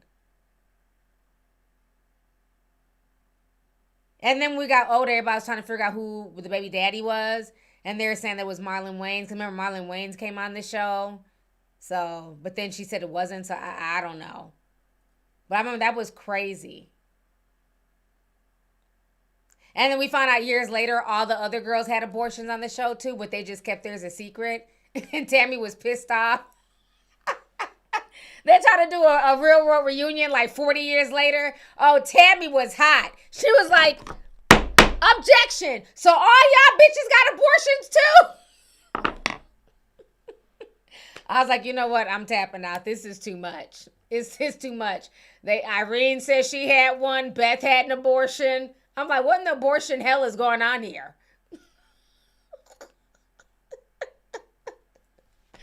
You can't make this shit up. You cannot. Let's see here.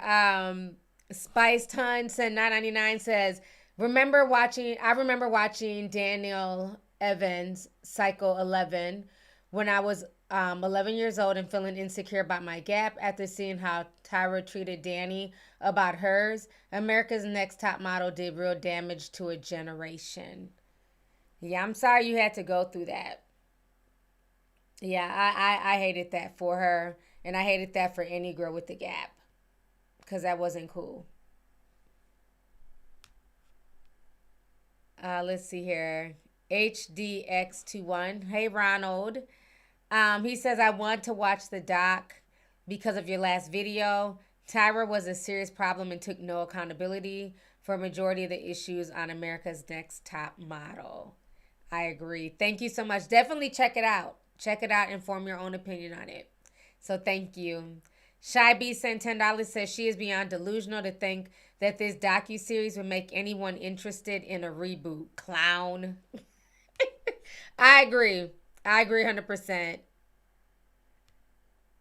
Joshua Alexander sent $20, says Tyra yelling, we were rooting for you while her hairline was like, who the fuck is we? Edges extinct, root fictional, forehead hosting America's Next Top Model solo. Damn! Just drug Tyra for the filth. Y'all are wildin'. Thank you for the super chat, love. Let's see here.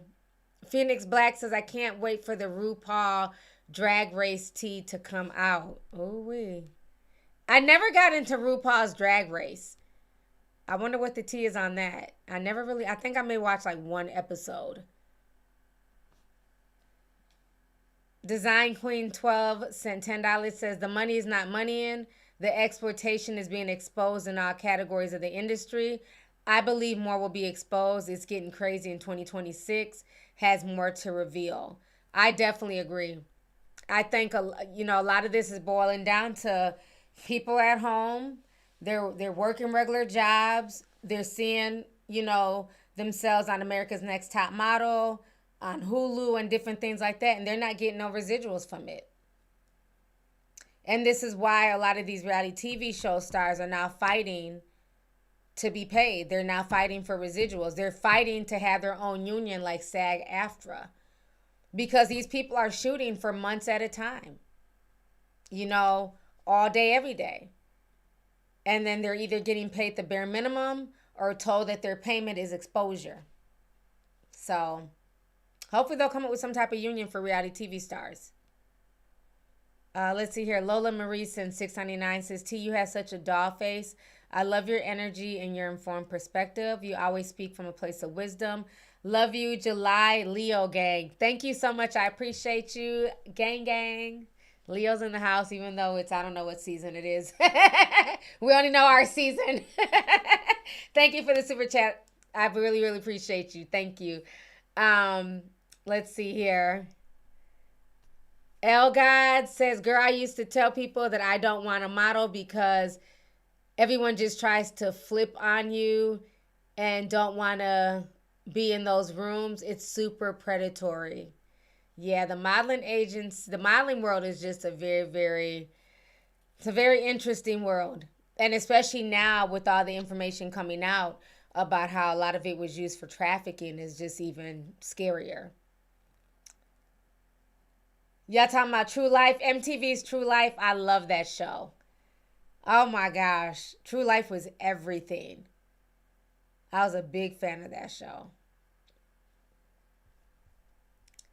We're going to have some stuff to talk about when we do this millennial Gen X call-in show. We're going to have a lot of stuff to talk about.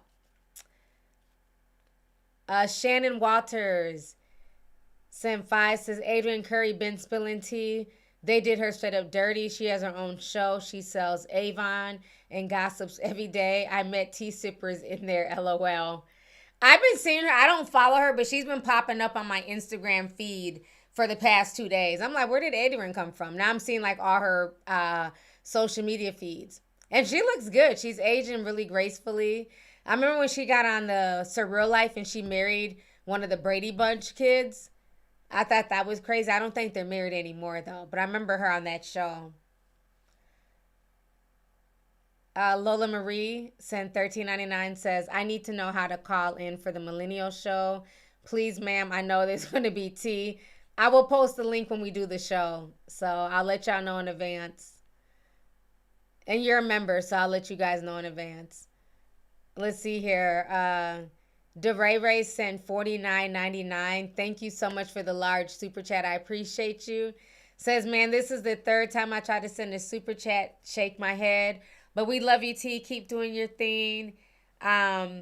Be your beautiful, authentic self. I'm seated now, of course, but I'll also catch the playback. Sending love from Pittsburgh. Thank you so much. I appreciate you. Thank you for the super chat, love. Let's see here. Ink95 says Tyra had no business being in the documentary. She added nothing to it. I think I read that earlier. Okay. I think I got everybody now. Keisha without the I sent $9.99 says for the last couple of years, they've been out here ruining my childhood. They really have. I'm pissed. I feel like our childhood has just been ruined. Like everything we watched has just, and then to find out that Epstein and Lex Wexner and all these billionaires were behind shaping a lot of things in our childhood. They were behind it. Pedos. But we're going to get into that. I'm writing all this stuff down as I go. And I'm going to break it all down when I do the show. And then we'll do the call-in. I'm going to break it all down. But on that note, you guys, I've been out here for a while. It's time to go. But I thank you guys for coming through to the show. Thank you guys to everybody who called in. I appreciate y'all.